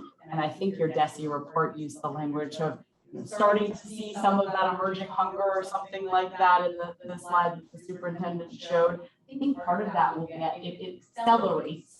The richer the text, the more complex the problems and tasks we're putting in front of young people starts to create some of that joy. The other thing I would say is that as grown-ups get more comfortable with their classroom cultures, it encourages them to ultimately have young people collaborate more, own more of the lift of the classroom culture, facilitate their own dialogues, engage in project-based learning, those kinds of things. And so I do think you're on the right trajectory, and I think it's just going to take some time. And this particular time in young people's lives is particularly challenging. Any other questions? Yeah, just curious. When we engage in these processes, you know, change processes or whatever, and I'm thinking about the engagement thing that you just talked about. There's two possibilities for why we're engaging. One, to teach communication, cooperation skills, build that internally in the school, in the class, for people so that as they grow older, they have that social skill. Mm-hmm. And then the other reason we could do it is it just makes it easier for the adults in the classroom. That you create activity for the kids, and I don't have to go to work. Okay, so I mean, you all practice, and I don't really have to show up. I don't have to be there when you lift at 5 o'clock in the morning, and I don't have to be there all day and do all that other stuff that it takes to build a team or athlete. So, is there ever a discussion about why we do these things? And I'll just tie it to algebra too, something the superintendent mentioned earlier. Most people will never use algebra from a mathematics standpoint, but the one thing algebra and higher math does, it improves your logic and reasoning skills. But we don't tell children that when we teach them. At least nobody never told me 100 years ago. And so we don't provide the rationale for why you need to learn something that doesn't look like it has any practical use to you, unless I tell you that I'm really not teaching you mathematics. I'm teaching you reasoning, logic, how to solve problems, and then use some other real life things that you could even think of in algebraic terms. So all of a sudden they know the skill and they recognize the skill that they're learning. And it always seems to be that there's a real disconnect between what we ask kids to do, students to do, and what it's supposed to do for them later. And we never tell them, and they have to figure it out. And if they can't figure it out, they don't want to do it. I think your portrait of a graduate aspires to help young people see the big picture, right? By the end of 12th grade, we need these knowledge bases, skills, mindsets amplified in order to thrive in a post-secondary context. And that portrait of a graduate would align pretty nicely to future of the world research. What are the core skills related to collaboration or communication that the workforce is going to be looking for in a decade from now, in 5 years from now, whatever it may be. I don't know the degree. We need somebody else to speak to the degree which that portrait is living in your classrooms. I'm not positive, but I think that's one of the utilities of having that portrait of a graduate. The other thing I would say about the engagement data is engagement of young people leads to course completion and task completion, which ultimately leads to higher graduation rates and higher academic success. And so there's sort of a logic chain in there about why you want to engage, not just compliance hours in the classrooms. You know, I think there's a special brass ring called Intrinsic Motivation, where kids fully comprehend and internalize what it is we want them to do and why it's important, and they make a commitment to push harder, to give more, and are successful in that way. But I think more often than not, to get to the place Sheila's talking about, how do you create the pathway to success? And I didn't really get that until I left teaching in the public school and went to teaching in private school. And I assumed that private school kids already were ready. So I don't have to teach you, I just have to give you the assignment and then you can deliver. Now I signed a research paper and everybody slumps. And I took that to mean they were just racist. These white kids don't want to work for the black man. I took it personally. When the reality is the kids in the other classroom had a pathway to success with the research paper. They had a teacher who walked them through brainstorming and outlining in such a way that as she was holding her hand through all those micro components of the research paper project, they got to a point where they had written a reliable research paper, talking about powerful lessons. So the answer to Sheila's question ultimately is kids will have joy factor when we provide pathways to success for them. The hard part is twofold. First, we have to build the capacity of teachers to design those pathways. And so we hit everybody in this district K-8 with new literacy curriculum. That wasn't just a new book for the kids to read, it was a new book for adults to read. And I'll say, having been in that English teacher seat, you give me a new novel, it takes me a while to internalize it. I really have to go research what the author was talking about and what other people said about it, because the kids don't know how to stay with the outline. They want to know all these other things about how the text was constructed. And so our teachers have a learning arc we're trying to get them through so that they can be stronger and more diverse in their strategies with the kids. And the other part is accepting, which was hard for me as a teacher, accepting that I need to take this big thing and break it down into manageable chunks for these kids. And then I have to walk them through every manageable chunk and make sure that they're doing it so that they don't get behind. And so my son would love to be an honor student, but he needs a teacher who gives him broken down manageable chunks, because he doesn't have the wherewithal, nor the commitment, nor any response to threats from daddy to manage himself through all those chunks. And so our original conversation was around creating stronger structures and systems for kids to flow through. Productivity is one of those systems. We can't simply say, do your homework, study for the test, stay organized. All of those are discrete skills that kids need to be trained in. And we serve a continuum of kids who can't necessarily go home and give that to somebody. Teacher says study for the math test. What does that mean? I don't know. Can you help me with that? Didn't you go to school today? Weren't you paying attention? Right? I went to work today. I expected you to go to school and do what you were supposed to do today. And so getting to joy factor, I think, really is about figuring out how to break down these very complex things. And as you know, Mike, the standards have changed dramatically in the last 10 years. So given the level of complexity, how do we break it down and then walk kids through those discrete chunks? Once we do that, as Alyssa has seen, as I've seen in hundreds of schools across the country, doesn't matter what poverty is about, doesn't matter what skin tone is about, doesn't matter what neighborhood is about. And if we're realistic, because I've been to the other side, that's the game that's played at the private school level. Anything we want kids to do complex, we break it down. And when they struggle with it, we are there on Saturday mornings. We are there on Sunday afternoons. We will meet you at the coffee shop. We'll meet you at the library. Because for that $30,000 a year, your parents don't expect excuses, they expect results. And so we have to be that support for our kids.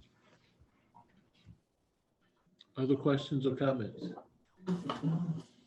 You know, I guess as we were listening to the conversation, I think for me, it pulled away three things that if we focus on these and do these well, it'll put us in a different place this time next year. One was creating those pathways to success for kids understand how to navigate. Using Mike's sports analogy is about, if you're playing football, it's about blocking and tackling. So we got to give them a system for success. The other thing I had was having stronger structures and systems. And then lastly, being laser-like in our focus around strategic plan implementation. So we know when it's working, when it's not working. So for me, those were the takeaways from tonight's discussion, that if we rally the troops around those three areas, I think this time next year, we'll be having some different conversation and looking at a different set of challenges. I really do appreciate you taking the time to come in, because the conversation I had with Marcus was that, you know, we have at least 3 board members, and I'm not sure if you were here, Ryan, when they start doing a lot of the attuned work. If not, it would be 4 that not had the benefit. And so I had said to him that it's important that we literally have you come in to talk to us, because over half this board didn't see a lot of the work that was done. And so we need to kind of revisit so we can calibrate and understand, you know, how do we move forward. So I appreciate you coming in, and I appreciate the thoughtful discussion. And if there's no other conversations, I thank you very much for what you brought to this discussion tonight. Well, thank you very much for having me. I enjoyed being here. Okay, thank you. Next thing we have is 8.02, which is iReady data.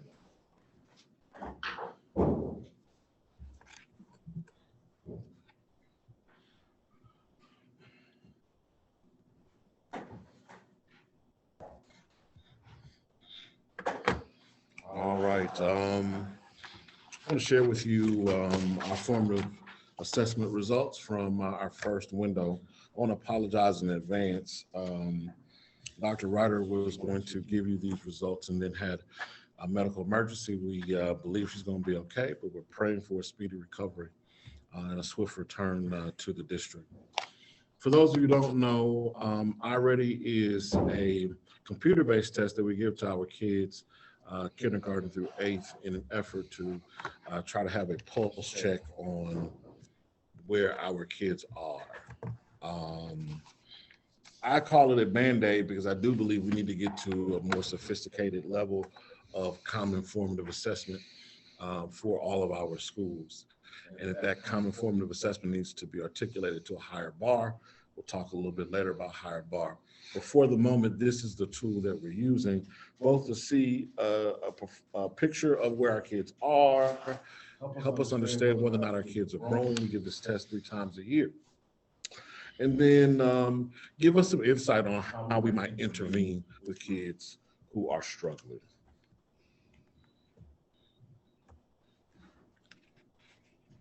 So comparing window 1 from 2021 to 2022, we see a high level of participation from one year to the next. 79% of our kids responded and finished the test window 1 in reading last school year. 82% of our kids responded in math. Remember that by and large, our kids were at home, except for a continuum of kindergarten through 4th grade. So we had about 20% of our kids in. Since our kids are back in place, we got 93 and 94% attendance, which gives us a more accurate picture of where our kids are. This is our data from last fall, where we found about 23% of our kids were tier 1 in reading, 31% tier 2 in reading, and 46% tier at risk for tier 3 in reading. Overall, what we discovered in my mind gives me optimism and hope, which is if you look at the domains on the right side of the slide, you'll see that when it comes to the process of decoding, our kids actually do fairly well at that. Where they struggle is on recall. What is comprehension like? What is vocabulary and recalling definitions like? In my mind, that's a much better hill to have to climb than to be in a situation where kids are really struggling with decoding. When you look to this fall, those domains are about the same. Our kids are still in decent shape from a decoding standpoint, struggling from a comprehension standpoint. You'll see also that the numbers skew lower on the tiers, 7% tier 1, 31% tier 2, and now 60% at risk for tier 3. We believe the explanation of that difference in result from year 1 to year 2, remember this is only the second year of iReady, we were doing STAR assessments prior to, really is kind of twofold. One, the kids who opted out of the test the previous year because they weren't at school and they weren't engaged, did not participate, and they are now participating. Chances are they were opting out of other academic dimensions of our work. And as you know, our population has increased. And so overall, there's a higher number of students who are participating, some of them who were not with us in the previous year. And so when you look at the fall administration this year, some of those students had not been engaged in learning for about 18 to 20 months. And it should have had that type of impact on learning. The other thing that I would point out is there's a dramatic decrease at the Early Learning Center if you look at that strand from year 1 to year 2. Last year, our kindergartners were about 43% tier 1, 57% tier 2. And then this year, only 8% tier 1, 92% tier 2. And I'll remind you that we closed a lot of pre-K classrooms last school year in an effort to serve more kindergarten students in a socially distanced space. And so the kindergartners that came in this year, by and large, did not have the benefit of some of our pre-K programs, and it shows. The math story is similar, 13% tier 1, 34% tier 2, at risk for tier 3 was at 52%. And as you can see, those numbers, when you add in new students for this fall, are lower. With the similar impact, if you look from building to building, more kids in the system, but the similar impact on our most fragile students, our youngest kids who, as they showed up for kindergarten, had not had the full benefit of our pre-kindergarten programs. We'll be administering this test again in January. We'll be able to see, hopefully, growth, as we saw last year, as our students have been with us for some time. We have a greater number of our kids with us, which means we should have a deeper impact. And then they'll take it again in the spring, and we'll be able to see the arc of the year, how our kids have grown across these math and reading dimensions. Any questions I can answer for the board? Ron, any questions? No questions. Mike, any questions? Sheila, any question?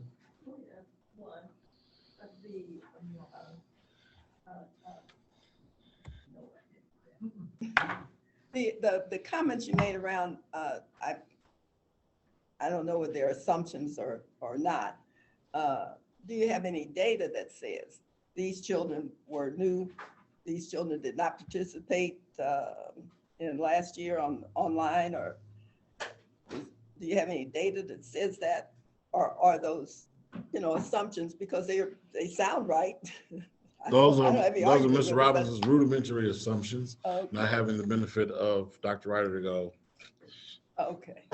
But yeah, my assumption is when you dump several hundred more kids into the system, who haven't been to school, you should see that impact. Yeah. But I don't know that she and her team have disaggregated the data to be able to say these kids who underperform represent a group of kids who were not in the testing pool the previous year. I think that would help to clarify, at least for me. Sir, any questions? Valerie, any questions? I guess the only question I have, when you look at the data, it looks across, like both 2021 and 2021, 22, comprehension seems to be the issue. Currently, what kinds of things are we doing to address student comprehension that would help with that? Well, I mean, we're certainly hitting kids with 2 hours of English language arts a day. The first part focused on phonemic awareness and developing their ability to decode, but also in grades 1 through 3, really focusing on targeting their comprehension skills. But they're going to need more time. When you get to this whole process of reading, it is individualized. How I comprehend is far different from how you comprehend. So being able to break those kids down into reading groups means we're going to have to shift how we think about electives. It means we're going to have to shift how we think about extended day programs. And these kids are going to need summers to catch up. And so getting that comprehension piece nailed down isn't just about shifting our curriculum. It's going to take a lot more time on task because you need smaller groups to be able to hit if you're going to tackle that issue. Okay, thank you. Yeah, go ahead. just a follow-up to your question, William, and you don't, I like this your opinion because you can't have an answer to this. Homo sapiens have not radically changed, if at all, in the last 20,000 years. So how we comprehended like 50 years ago when somebody was like, 60 years ago when somebody my age was in school, brainstem.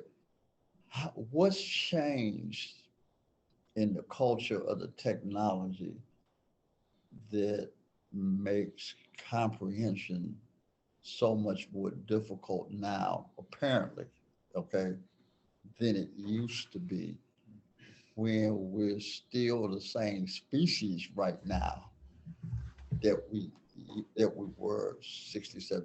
It has the technological change and the way we process information has that just radically disrupted how children learn to understand. I think the brain operates just about the same way.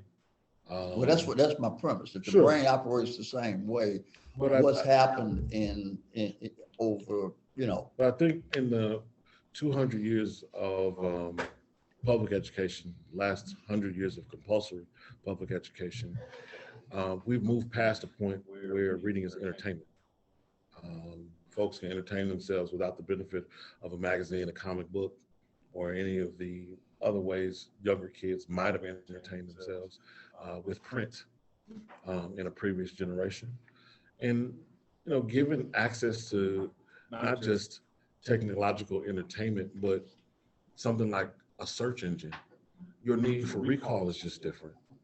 I don't remember addresses or phone numbers at this juncture. And so there is less of a need in your daily life to have to retain information and have it at your recall. And so our kids, sure, you taught me how to decode these words and how to decode the words. What was he talking about? I don't know. He's talking about, I have to remember that. Is there a rewind button? Is there something I can Google to figure this out? So I think there's a different challenge around reading, and basically you have to create the context for kids to have to pull out of those, pull into a situation where they are sitting there with their text and some adult is holding them accountable for what they've just read. Well, you really did then answer the question. So, and I basically, I think your premise is correct.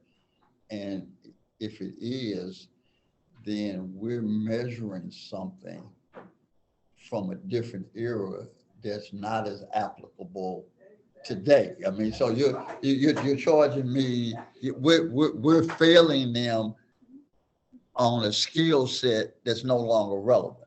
Now, might be, might be great that people know it or whatever, but from a relevancy standpoint, the fact that they don't know it in today's environment culture doesn't mean the same thing as not knowing it 60 years ago when I was 12. So the reality is maybe they're not feeling, okay? I mean, in the sense that they know everything they need to know. We're just not measuring What what's they know. relevant relative to their environment and their socialization and their culture. But And I if that's the case, they're really not feeling. Okay, we might be feeling, but they're not feeling. But I think the rub is if they push into any kind of postgraduate training, that's going to take comprehension. Whatever your training scenario is, whether it's cosmetology or IT, you're going to have to retain information in a different way and have to work independently. My mother at 76 just took a new job. Her company's in LA, and she has to do her training virtually in order to be relevant within her work context. I think the same thing is true when you start talking about even something like culinary arts. The kind of equipment we're putting in the kitchen to teach kids is far different from what we had home at 30-something years ago. And so I worry because I think we're serving a group of kids who will be displaced by machines in a way that our generation was not displaced by machines. I think we saw automation coming and robots. And so I knew my daddy was going to be out of a job at Chrysler because of a robot. What I didn't know was stockbrokers and law clerks would be out of work based on artificial intelligence. That being said, I don't know what the market will require, but I know that our kids are going to have to think faster than the machine that they now have to compete with in the job market. That being said, it's a time on task thing with reading, even how we do reading assessment. Like, this is good data, but the most accurate reading data is a teacher sitting down with an individual kid, reading passages and counting how many times they make an error. It's a very time intensive type of scenario. And so Normandy has to reinvent reading instruction to increase the number of opportunities kids have to encounter an adult from a comprehension standpoint, because kids are going to have to get over that arc somehow. Okay. Any other questions, comments before we move forward? All right. Well, we thank you for that information on iReady. The next topic we have 8.03, which is the high school graduation proposal. So. Good evening. So we're going to cover like 3 basic areas. We want to do an overview of the high school and where we are in relation to the portion of graduate work, preparing our students to be college and career ready. We want to give you some research on urban schools and what we know works. And then we want to talk about the proposed early college model to improve academics and for Normandy students. So one of the things we went back to was the strategic plan, the strategic alignment. And so we wanted to shift the focus to college ready teaching and learning. So we need to reimagine our academic programming. We need to adopt rigorous curriculum that is culturally relevant.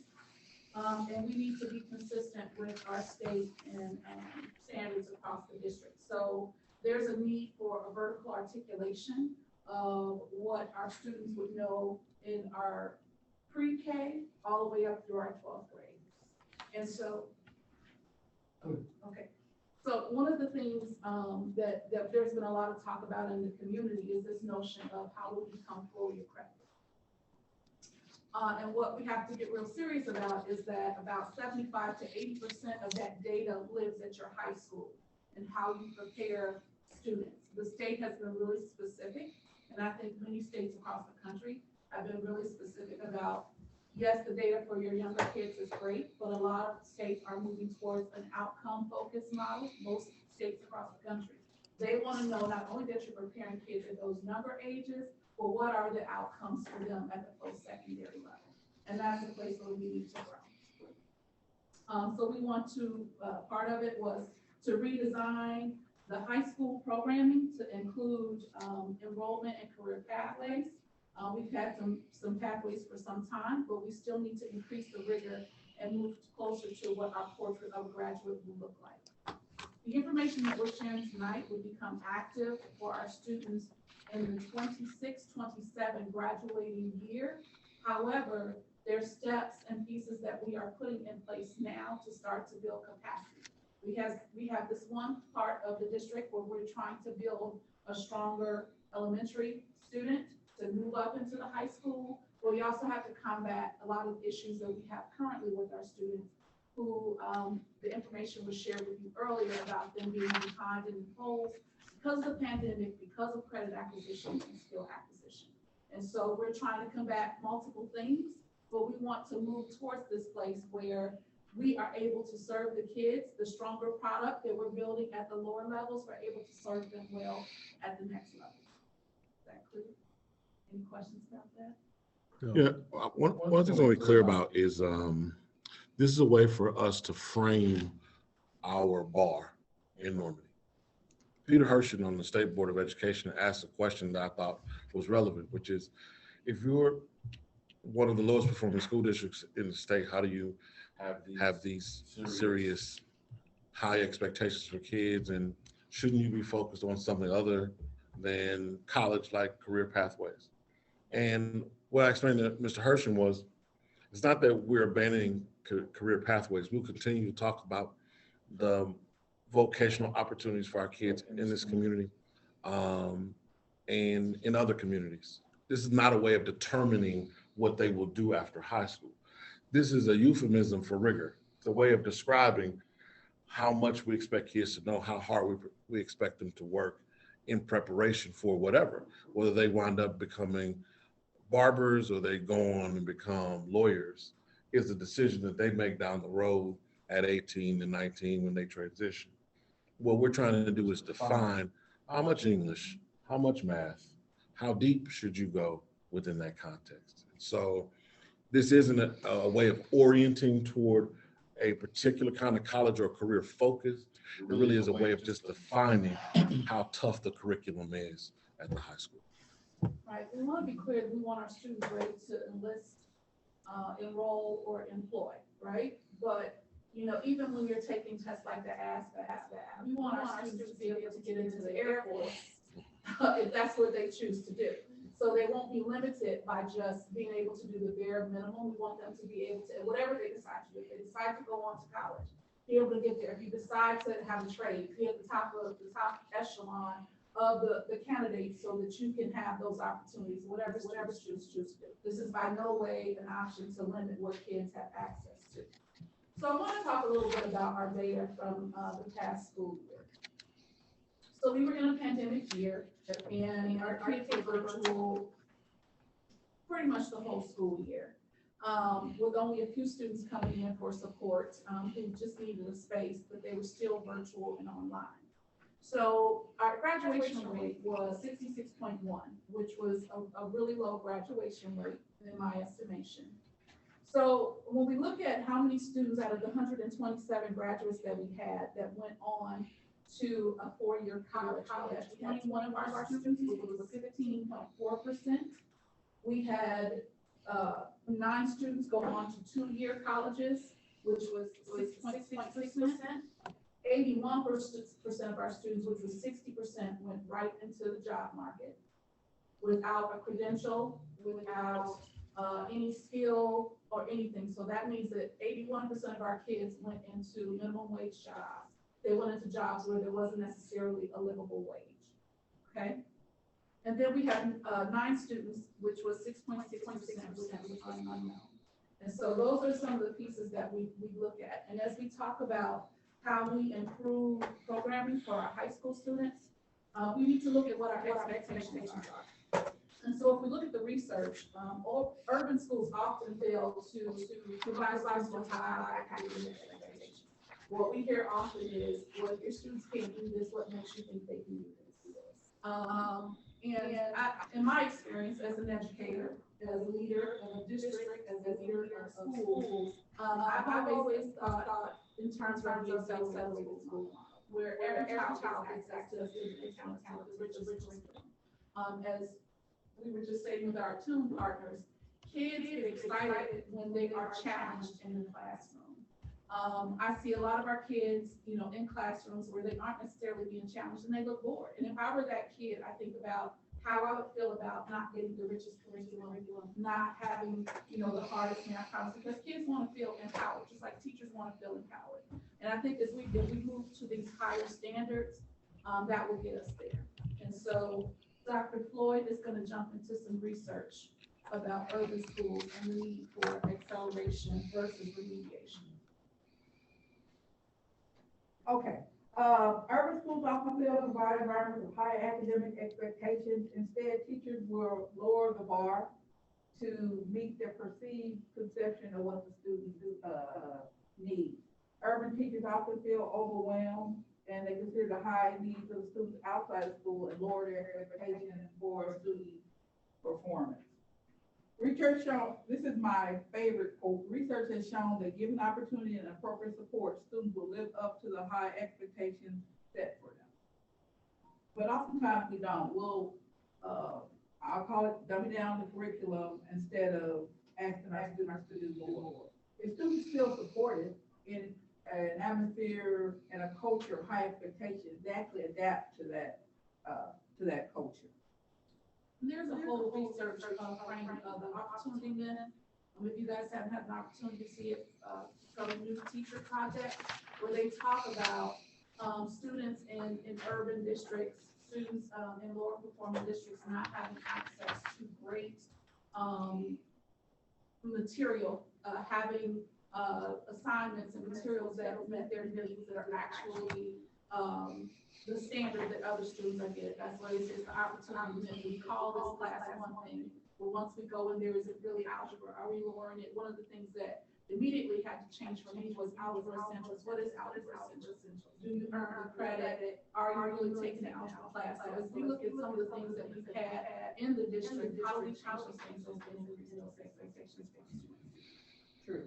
And we often see in maybe suburban schools where students are on here and where in urban schools they're doing some worksheets, memory and enrollment, things that aren't relevant today. Instead, urban need access to courses and increased academic support for those struggling students. There's programming like Audit or STEAM focused curriculum. Acceleration means double period classes. We're doing that now. We're having 2 hours of math and 2 hours of math in the learning time, things that we're working on for as next semester goes on, after school sessions and summer school for struggling students and help them reach high expectations.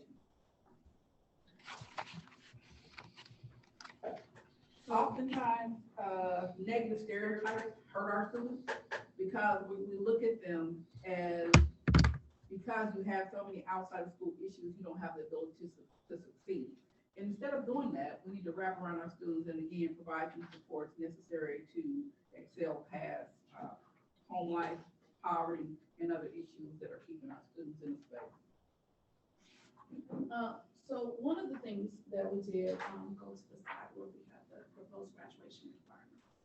So one of the things that I sent to you in your packet was a chart of what our proposed graduation requirements are, which we met with a district team, where we had teachers, we had union representation, we had building level, we had some of our elementary, we had, I believe, SSD people coming in to look at how we were putting this together, how we were taking this. So we tried to look from our elementals all the way across what would changing these graduation requirements mean. So what we have is a comparison chart based on what our proposals are for graduation requirements, what we currently have, and then what the state requires, right? So we want to meet what the state requires at a minimum, but we feel like if we give our kids and we expose them to the opportunity, to hit some of this rigor, then they are able to persist past it. Like even if they do decide to go to a 4-year college, they're not coming home because they can't handle it, or they're not dropping out of community college because they can't handle the rigor, they can't do the work. What we want to do is get these kids to these places and get them to a place where they can go there and that they can be successful and complete whatever program they choose to take. And so if you, I'm not going to read the chart to you, I've given it to you, but we added some things in there. We've added a seminar, we've added college composition. I can tell you now, as an adjunct professor, I'm encountering several students who I wish had the opportunity to do some of these things at the high school level, because there are things that I'm encountering as working with graduate students, that these are things that should have been addressed at high school or in undergrad that they still don't have a handle on. And so these are some things that we feel like will move our kids in the right direction. We feel like giving them opportunities to earn credits in alternative ways, like participating in student sports. One of the things that worries me about my students is by 3:21, by 3:30, when the buses pull away, all of the students are gone away from the school. They are already working jobs, already disenfranchised from the school experience. I work in high schools because I love school. I was president of my class. I was in everything. My mom still gets volunteered to collect the money at my class activities. So I was a school kid, and I was around my teachers and around my administrators. These kids come to school, they go to class, I do whatever they do, and they leave. So we wanted to connect some of them earning their credits to joining the marching band, joining activities where they can earn some fine arts credits, or even in those 7th periods or those 8th period days, giving them some things that they're really interested in, having some high interest courses to draw them back into the school. I think post-pandemic, it is even harder with getting kids to engage with us and really persist to finish and earn those extra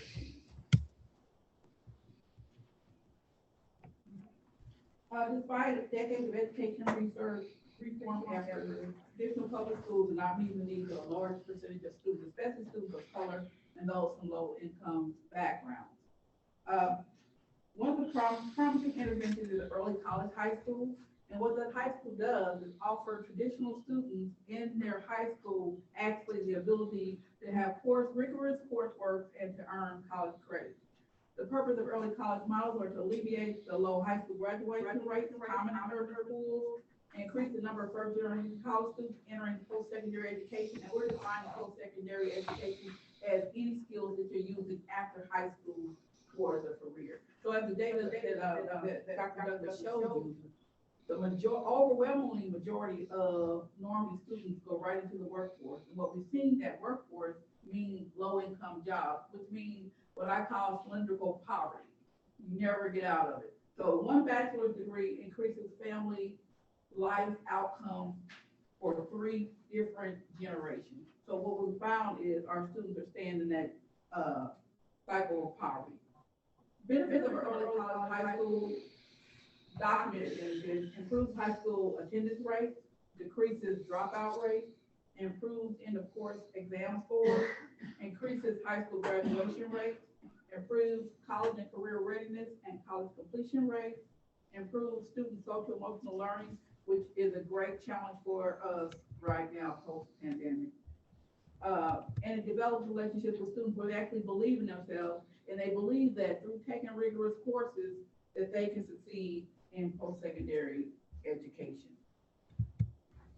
It also challenges the division between 4-year colleges and career tech, because we're preparing our students to do either. And in the early college model, you also develop partnerships with industry where students can see people who look like them in the careers that they might think they don't have a chance to meet. So the goal for Normandy High School will be to provide college and career readiness, prepare colleges, prepare students for long-term and higher education. So one of the issues we currently face, and we've talked about this, and this is a problem across the nation, is teacher shortages, right? And so I think if we open this up and we move into some of these early college classes, that gives us access to partner with universities who we can share stafflet. It gives our staff the opportunity to earn higher level degrees in their respective fields. So an English teacher who has a bachelor's English degree, if she has a master's degree, she can then teach our college courses. And then if we need to borrow and have a professor on loan, we can do some of those things to kind of help us combat the issue of having teachers who have strong content knowledge to come and deliver instruction to our students. Dual credit, a kid who has dual credit, he or she is 1.7 times more likely to meet the CCR benchmark. So when we talk about our college and career readiness scores with the state, when we enroll kids in the dual credit, we're more likely to recoup those points as a district to move us towards full accreditation. And that's what we want to give all of our students an opportunity to take those courses. I think if we cast our net wide and not make the decisions for kids that you go into this silo and you go into this and you can only do this. If we cast the net wide and give every student an opportunity to earn, earn these grades, earn these opportunities, and go into these higher level classes, then we'll catch more of them in the net and they'll have greater opportunities on the post-secondary side of things. So moving forward,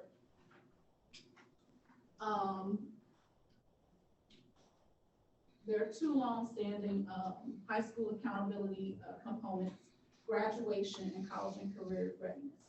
Students being more likely to graduate high school on time, as well as meet the CCR benchmark before graduating, based on 1 hour of dual credit obtained.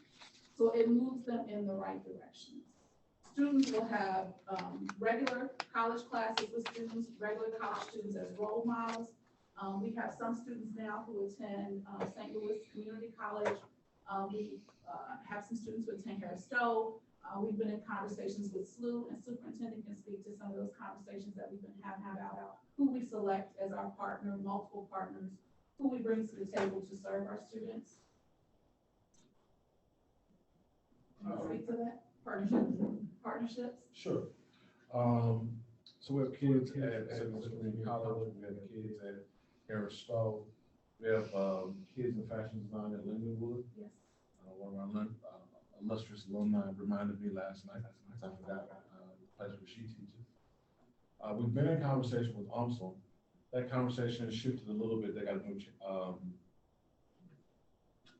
provost. And so we need to engage with the new provost about potential for this kind of work. But the goal again would be to find a partner willing to allow our kids access to their college courses at zero tuition because we're mandating. I've been in this early college business for about 20 years. And I will say that there are very few reforms across the country that are as potent for kids who live in poverty. Because, as has been indicated, we're not just talking about getting kids kind of college ready, but getting them college immersed. And again, even when they go to the police academy after high school, they wind up in a situation where their attainment is so much better. So we're not at a point where we have secured that partner, but again, we're not expecting this to be live until the class of 2027. Those are currently 7th graders. And so we get some runway to build out the support structures around making this go. We also have some space to develop the teachers that will be necessary. I was appointed to the Dual Enrollment Commission for the state of Indiana, and the national crisis is around finding the kind of adjunct professors who can teach these dual enrollment courses.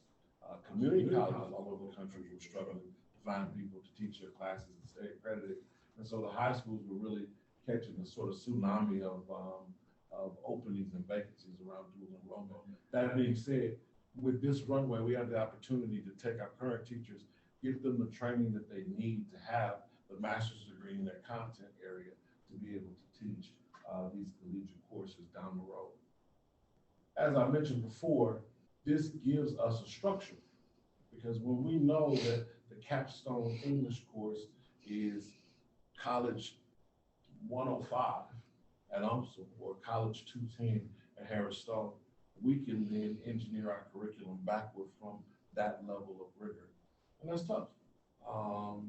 Everybody figures out a way to do it. Some schools use advanced placement through College Board. Some schools use the International Baccalaureate program from Europe. This would be our way of defining a high watermark for rigor. And a word Mr. Humphrey uses quite a lot, help us have the sense of urgency around pushing our kids harder, getting our teachers ready in a faster manner, because that high bar makes a lot of sense. Philosophically, I follow a guy named Hank Devin, who founded the Accelerated Schools Project, who believed that if you took gifted and talented work and you provided kids with the appropriate supports, not only would they get back to their grade level, but they'd go past their grade level. In more than 30 years of the Accelerated Schools Project, there's compelling research around what it means to take rigorous curriculum, monumental supports, kids empowerment, and have absolutely phenomenal types of outcomes. This is not only relevant to our high school kids, again, it swings back all the way to what we do with 3-year-olds. We will understand clearly this is the bar for kindergarten, because we know our kids are going to do college math. This is the bar for 5th grade social studies, because we know our kids are going to do college history. So it forms for us a framework for organizing our academic lives for all of our students. Thank you. And to repeat, relationships are so important in the expectations of success for students in urban areas. And so what effective early college models do are identify individual school level needs, increase academic expectations, improve access for all students, and then provide the individualized support that students need. Again, going back to our teacher shortage, it allows us a space to grow teachers who look like the students in space of understanding for those students.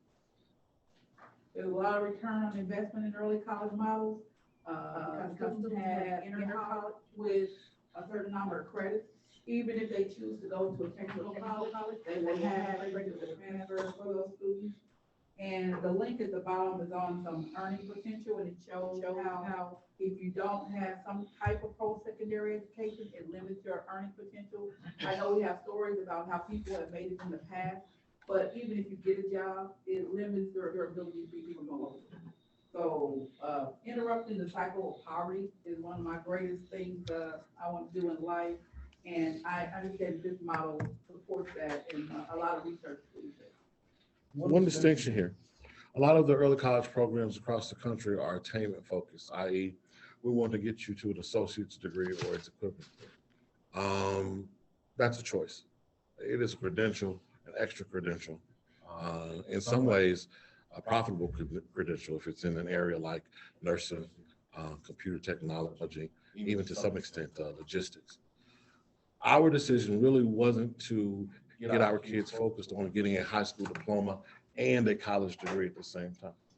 Our focus really was to say, how much rigor can we squeeze into a typical high school program without changing the nature of you actually going to high school?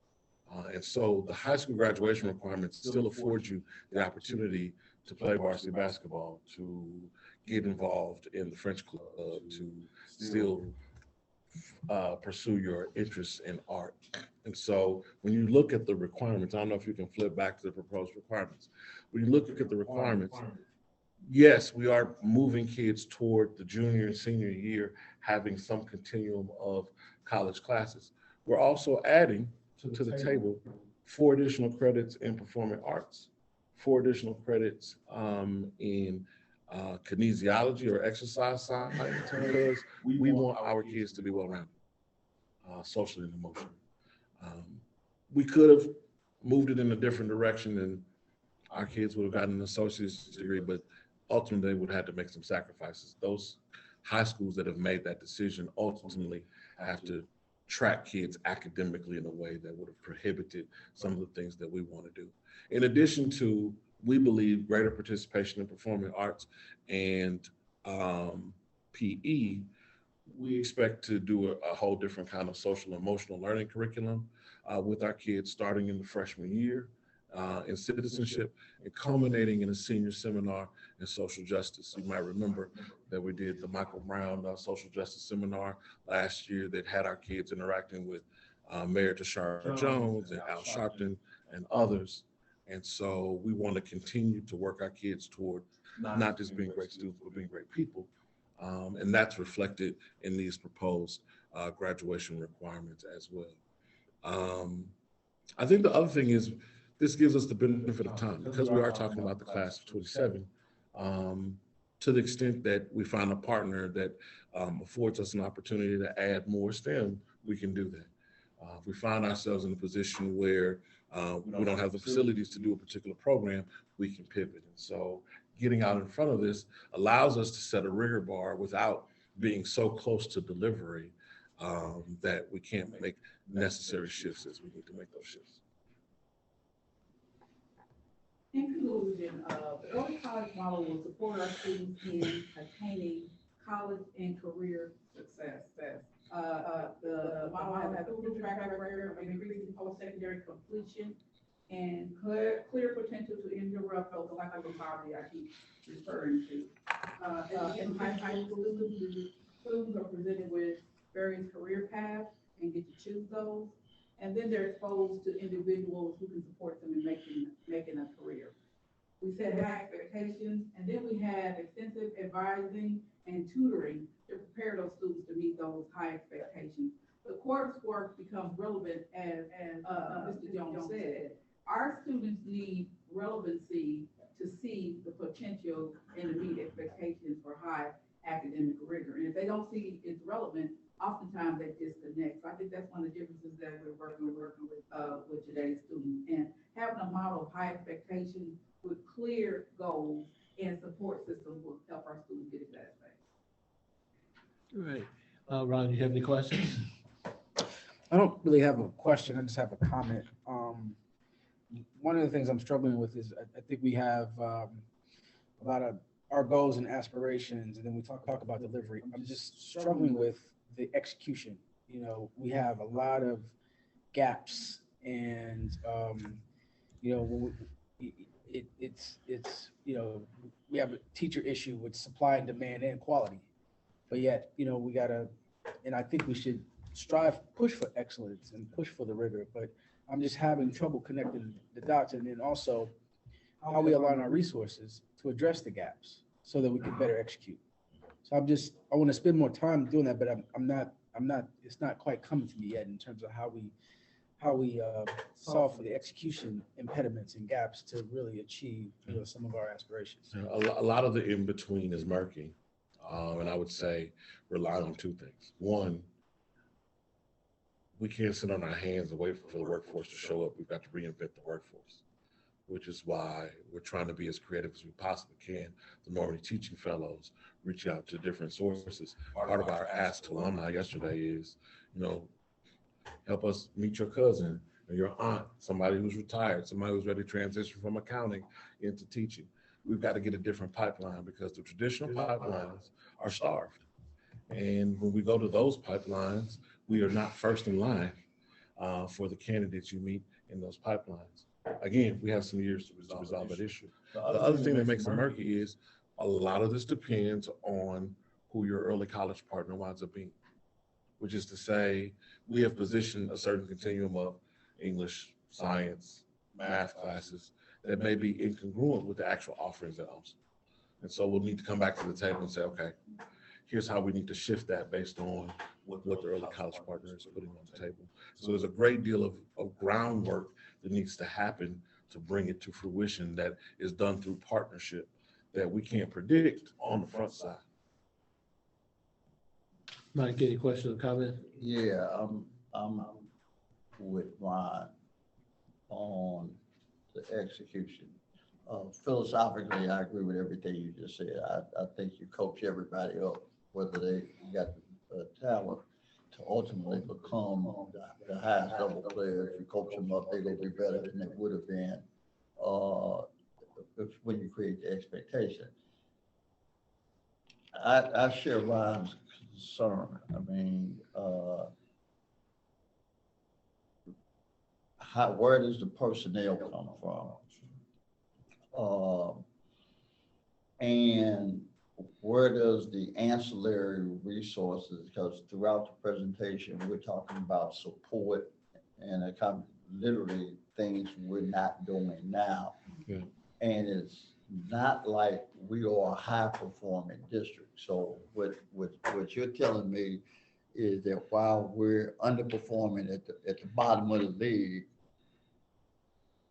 we're also going to build a Super Bowl team, and we ain't made the playoffs yet. Okay, and I'm not arguing that shouldn't be the aspiration, but I am thinking like Ryan, with a limited amount of resources, with teacher preparation programs that are as ancient as the public school model is in America, we're not producing, the people that come out of college can't do any of the things that you guys just kind of outlined. They physically are not there. So I'm trying to connect the aspiration to the practical, it's like going to a developing country. In the United States, you do this all the time. And we're going to build somebody a hydroelectric plant that needs potable water. Okay, I mean, that literally what we're talking about, and the reality of what we have to try to do every day with the people, resources that we got. I don't know. I heard it, but nobody explained how you do it. Okay, and how much it costs, and how do you get there, and we don't. And you mentioned we got 5 years to build it, but right now we triaging a whole student population that ain't got 5 years. So I mean, the reality is, are we elite general hospital, or are we a mesh unit? But depending on which one we are, you practice medicine different kind of ways, because in a MASH unit, you're trying to make sure don't nobody die today. In the elite hospital, you're doing optional surgery when people want, lifts and other kind of things. That's where the money is. Yeah. So who, and we can't be both of them at the same time, I don't think. Now, if you got a plan for that, I'd like to hear it. We do. And I think that ultimately our district can't survive without building out some extended day, extended year infrastructure. In other words, we talked earlier about the credit scenario. I have to then find a way to make our building operate on longer hours and a longer school week in order to get kids over the hump. My sense, though, is once you get past the credit tsunami, you can make a decision. You're either going to take that infrastructure down, no longer have Saturday schools, math labs, writing supports, etc., or you pivot the purpose for those structures to support a higher level of rigor, right? And so there's a both and that we've got to figure out, which is between now and then, we've got to help the kids who are currently in the pipeline be successful. Okay. What's our mobility rate? For this year? Any year, average over 3 years. I think the last time we had a mobility number, it was like right at 35%. Okay, so that means every 3 years we got a brand new school system. Pretty much. Okay, so the point is, success builds on the foundation. At some point, if I could start at kindergarten and first grade, and this is Newton's universe that stays stable, everybody stays in place. Give me 12 years and you can do everything you just did, just because I can do this. And they get better every year, and every class gets stronger, and all of a sudden I look up, I fixed it.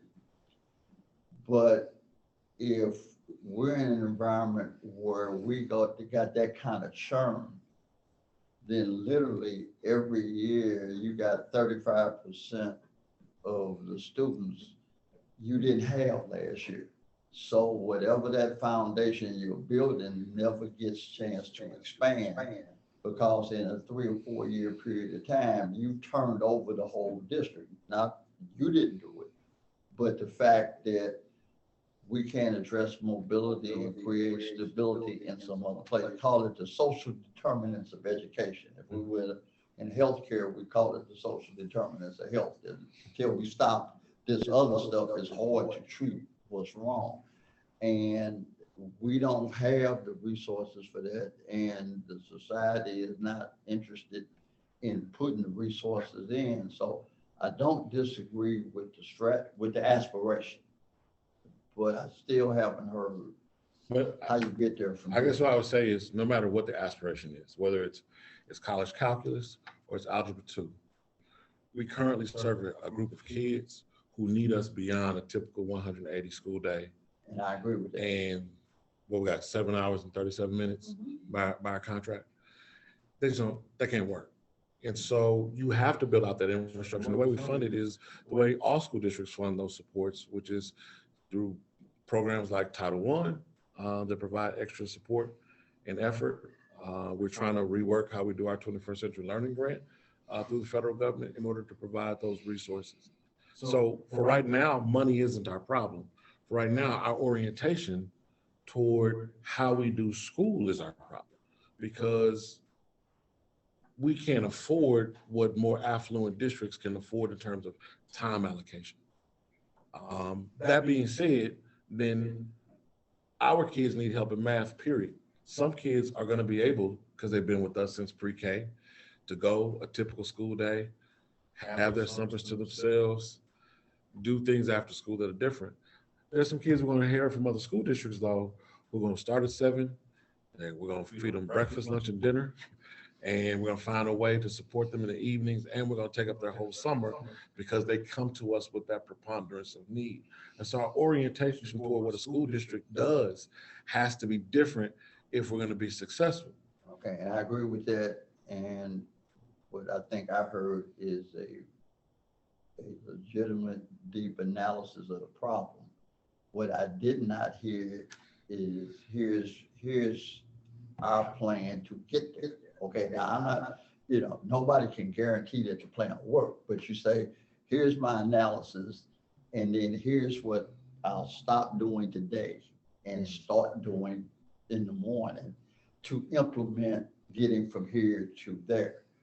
What we heard was a great presentation. I'll call it a normative policy presentation. Okay, it's what we ought to be doing, but it didn't include how we go do it. And ultimately, we're in the execution business at this level. So at the end of the day, I need to know, tell me how we go get it done. I'm gonna take your word for it, by the way, okay? Because that's what you get paid to do. Tell me how you go get it done. But I didn't hear that in these presentations. Can I just ask, are you just trying to set a foundation for us to start thinking about this? You're not looking for, and we're not voting on anything tonight, right? This is for information. It's not urgent. Right. This is for information, and it's not, we have to agree or disagree tonight. It is bringing us up to speed on your thinking, and you still have to go build a plan. Absolutely. And see, that was part of the reason why, we spent a lot of time talking about education tonight, leading us towards January, so we can have more nuanced conversations around between now and January. We're looking to have more conversation around, because when you look at the strategic plan and execution, they have to be married at the hip.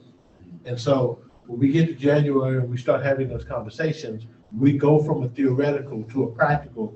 Where are we at? How are we gonna get there, and by when?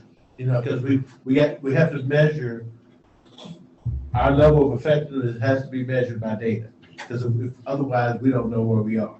So, Sheila, you got any questions or comments? Sarah, anything? No. Valerie, anything? No. All right, at this point, we're down to 8.0. First of all, thank you for that discussion. and I know that there's more to come, so just stay tuned, because at the end of the day, we're all about academics, so we're going to get more of this conversation and not less of it. So at this point, we're at 8 point. Do we need to take a quick break for anybody, or you want to? Okay, fine, we can go ahead. We're at 8.04, construction update. Thank you.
Good evening again, everyone.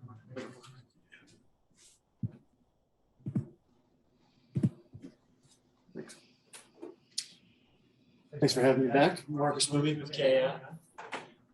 I'll give you a brief update on the Prop V projects.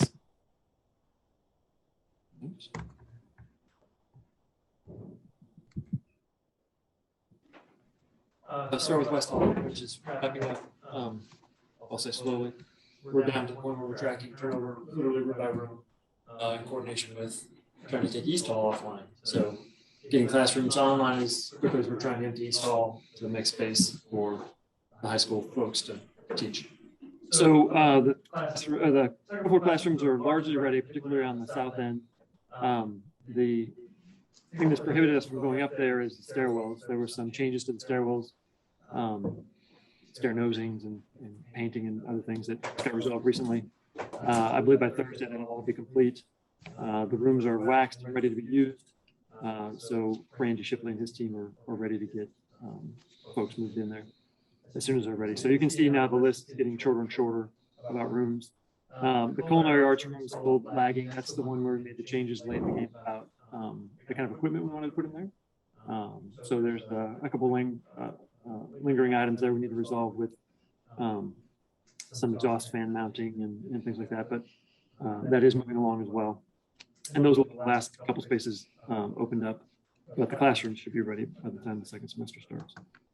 The kitchen's been another one that's been a bit of a trick recently. When we went to start up some of the equipment, it didn't work properly. The dishwasher was one item. It wasn't circuited properly, so we had the engineer specify the right kind of circuiting equipment. We've got that in order, and that's coming now. There's been another issue with the Ansel system that's in the hood over all the equipment. That's not functioning properly. We've got that being troubleshooted now as well. So we're moving through. For those of you that went to the meeting last month, you may not have seen all this kind of progress, but the hallway wainscoting's up and being painted, I think, later this week. So that'll really dress up that corridor nicely. The classrooms upstairs are largely finished. Like I said, they're furnished, waxed, ready for teachers to get up there and start using them. Like I mentioned before, the kitchen opening has been delayed due to some equipment issues with Ansel and the dishwasher. As soon as we get the Ansel test passed, we can start using the kitchen fully. The stair access has been slow to progress, but by Thursday, I think we'll have those done. We met today to talk about the issues with the north wall. That's where we connect West Hall to Central Hall. I believe we have a solid plan forward on that after our meeting today. We'll probably have another couple of weeks for them to design the solution, and then we'll get it priced up and implemented early next year. And culinary arts, mid-February is the current projection. Again, we did have a third-party structural analysis of the north wall, but after the meeting today, we kind of changed directions on the solution. It's not a wholesale change. We're just going to really move the solution a little bit to the east to make it miss some of the structural concerns that were in that wall. and the rest of the facility should be open after winter break. I won't spend a lot of time on these scorecards really for each of the contracts in West Hall. The abatement stuff's largely complete, so the scorecard hasn't changed. Right construction's still out there. They're really the only active contract left. Train was our HVAC supplier. New Space Furniture, we're bringing in the last few loads of furniture now. Belter and Ford are wrapping up their pieces with the food service equipment. So if you have questions on those, feel free to reach out during this meeting or afterwards. The connector is underway. You all, most of you, I think, were aware of the groundbreaking we had recently. We got all the permits locked away. We got the site fence up, contracts executed with the general contractor, and demolition started on the 18th of November. That's mostly the site clearing demolition. Over Thanksgiving break, we did some additional abatement in the basement of Central Hall. For those of you that aren't aware, there's this tunnel system under Central. There's going to be some reinforcing of Central's foundations, so we had to get some piping out of the way. The old steam piping that is down there has not been abated because it's not a place where people generally have to go. But since it was in the way of our construction, we had to abate it quickly. So we had a window of time, and we found a contractor to do it over Thanksgiving break, so we got it done relatively quickly. We put up some temporary walls during that same period of time, so kids are now separated from the construction in that end of the building. We still anticipate substantial completion December of 22. Here's what it looks like now if you haven't been over there. All the sidewalks and concrete paving is gone. You don't see a lot of work on site other than fence and trailer being set up. A lot of the work, I'll show you here in a second, is in the lower level of Central, as I said before. Again, here's some scorecards. These are really preliminary since we haven't even really had any pay applications on this project yet. But we do have Wright Construction again as our general contractor with a $9.4 million contract. Train is the HVAC equipment and controls contractor. Here's what it looks like in Central towards the east end. It's walled off now. There's a girls' restroom back there that's behind the partition, and that door that was the main entrance from the east side is back there as well. This is what it looked like over Thanksgiving break when we had abatement going on. The tunnel access is through that closet off to the left there. They did a lot of demolition in that girls' bathroom to get to some of the piping where those foundations are located, so we could access the foundations. And this is what it looks like in the last couple of days. They're coming in tomorrow to hydro excavate these openings so that they can reinforce the foundations below the building. The secure connector addition superimposes additional load on these foundations. That's why I have to reinforce them. That way we can support the new structure. We did finish the classroom furniture bid package on December 3rd. We do still need to go through office furniture selection and public area furniture selection. So those are on the schedule to be resolved here in the near future. Moving on to East and Central, that project is, the design is complete. We're out to bid. We extended the bid date, so this is a little out of date from the slides current status. Bids have been moved to early January. We had a couple of bidders, so we pre-qualified 4 contractors. A couple of them then, started to drop out because of the demanding schedule. And so we met as a group and discussed options. And now we have a modified schedule that we're working out, and we're going to have the bids come in early January with the intent of hitting the January board meeting. So we recommend the contractor. We did proceed with abatement though. That contractor has given the 10-day notice to MDNR, and they will be able to start abatement on Monday in East Hall.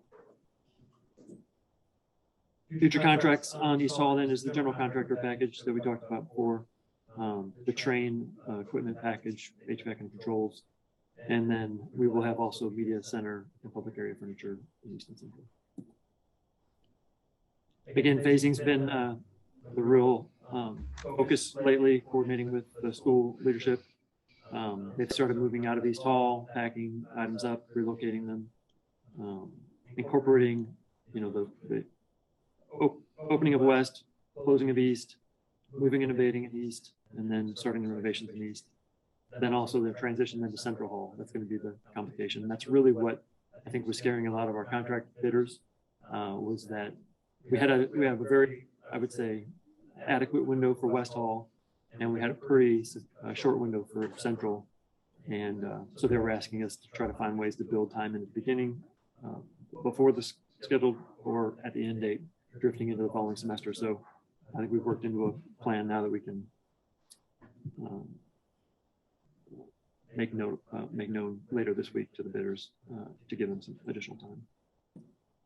I won't spend a lot of time on this, but this was the phase and schedule we presented last week. We're generally on task with this. I think what you'll see is the bottom item there, Central Hall, that will shift a little bit more to the left. We'll get them in earlier with the intent of still ending Central Hall at the start of the next school year. So Central and East will come back online at the same time. On our project utilization, I give this report each month. You can see this in more detail later. I'll go through some of the details here. Business utilization wise, we are at 36.5%. Your goal is 25%. That means $1.7 million in the hands of minority-owned firms. On the other side, the women-owned firms, we've got $58,000 contracted to them. Your goal is 5%. We're at 1.06%. So we do have some improvements to make there. Workforce-wise, this is the first time we're reporting on workforce to you all. The minority workforce hours are 4,361. That's about a 20.9% of the total hours. Female is 274 hours. You have a goal of 35% combined. We're currently at 22.2%. We do have some more reporting to do there, I think, with our general and West Hall catching up on some lagging reports. I don't think we'll recover on West Hall, but we look forward to other projects doing better. With that, I'll open it up for questions. Ron, any questions? No questions. Mike, Sheila, Sarah, Valerie? No. All right. Well, we thank you very much for that presentation. And I'm going to assume for the sake of moving the meeting forward, we had board comments. We've had a lot of comments already. So I'm assuming nobody else has any comments about the, oh, you got one? Go ahead. I just wanted to say something here, Mr. What's your name? I'm usually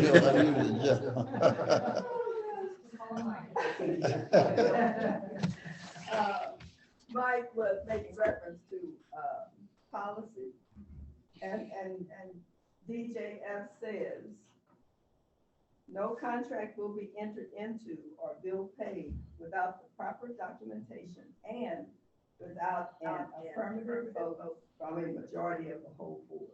I think that's the phrase he referred to. Okay. I just wanted to say that. Okay. Any other comments? If we have no other comments, I'd like to have a motion to move into executive session by roll call. Valerie? Yes. Sarah? Yes. Sheila?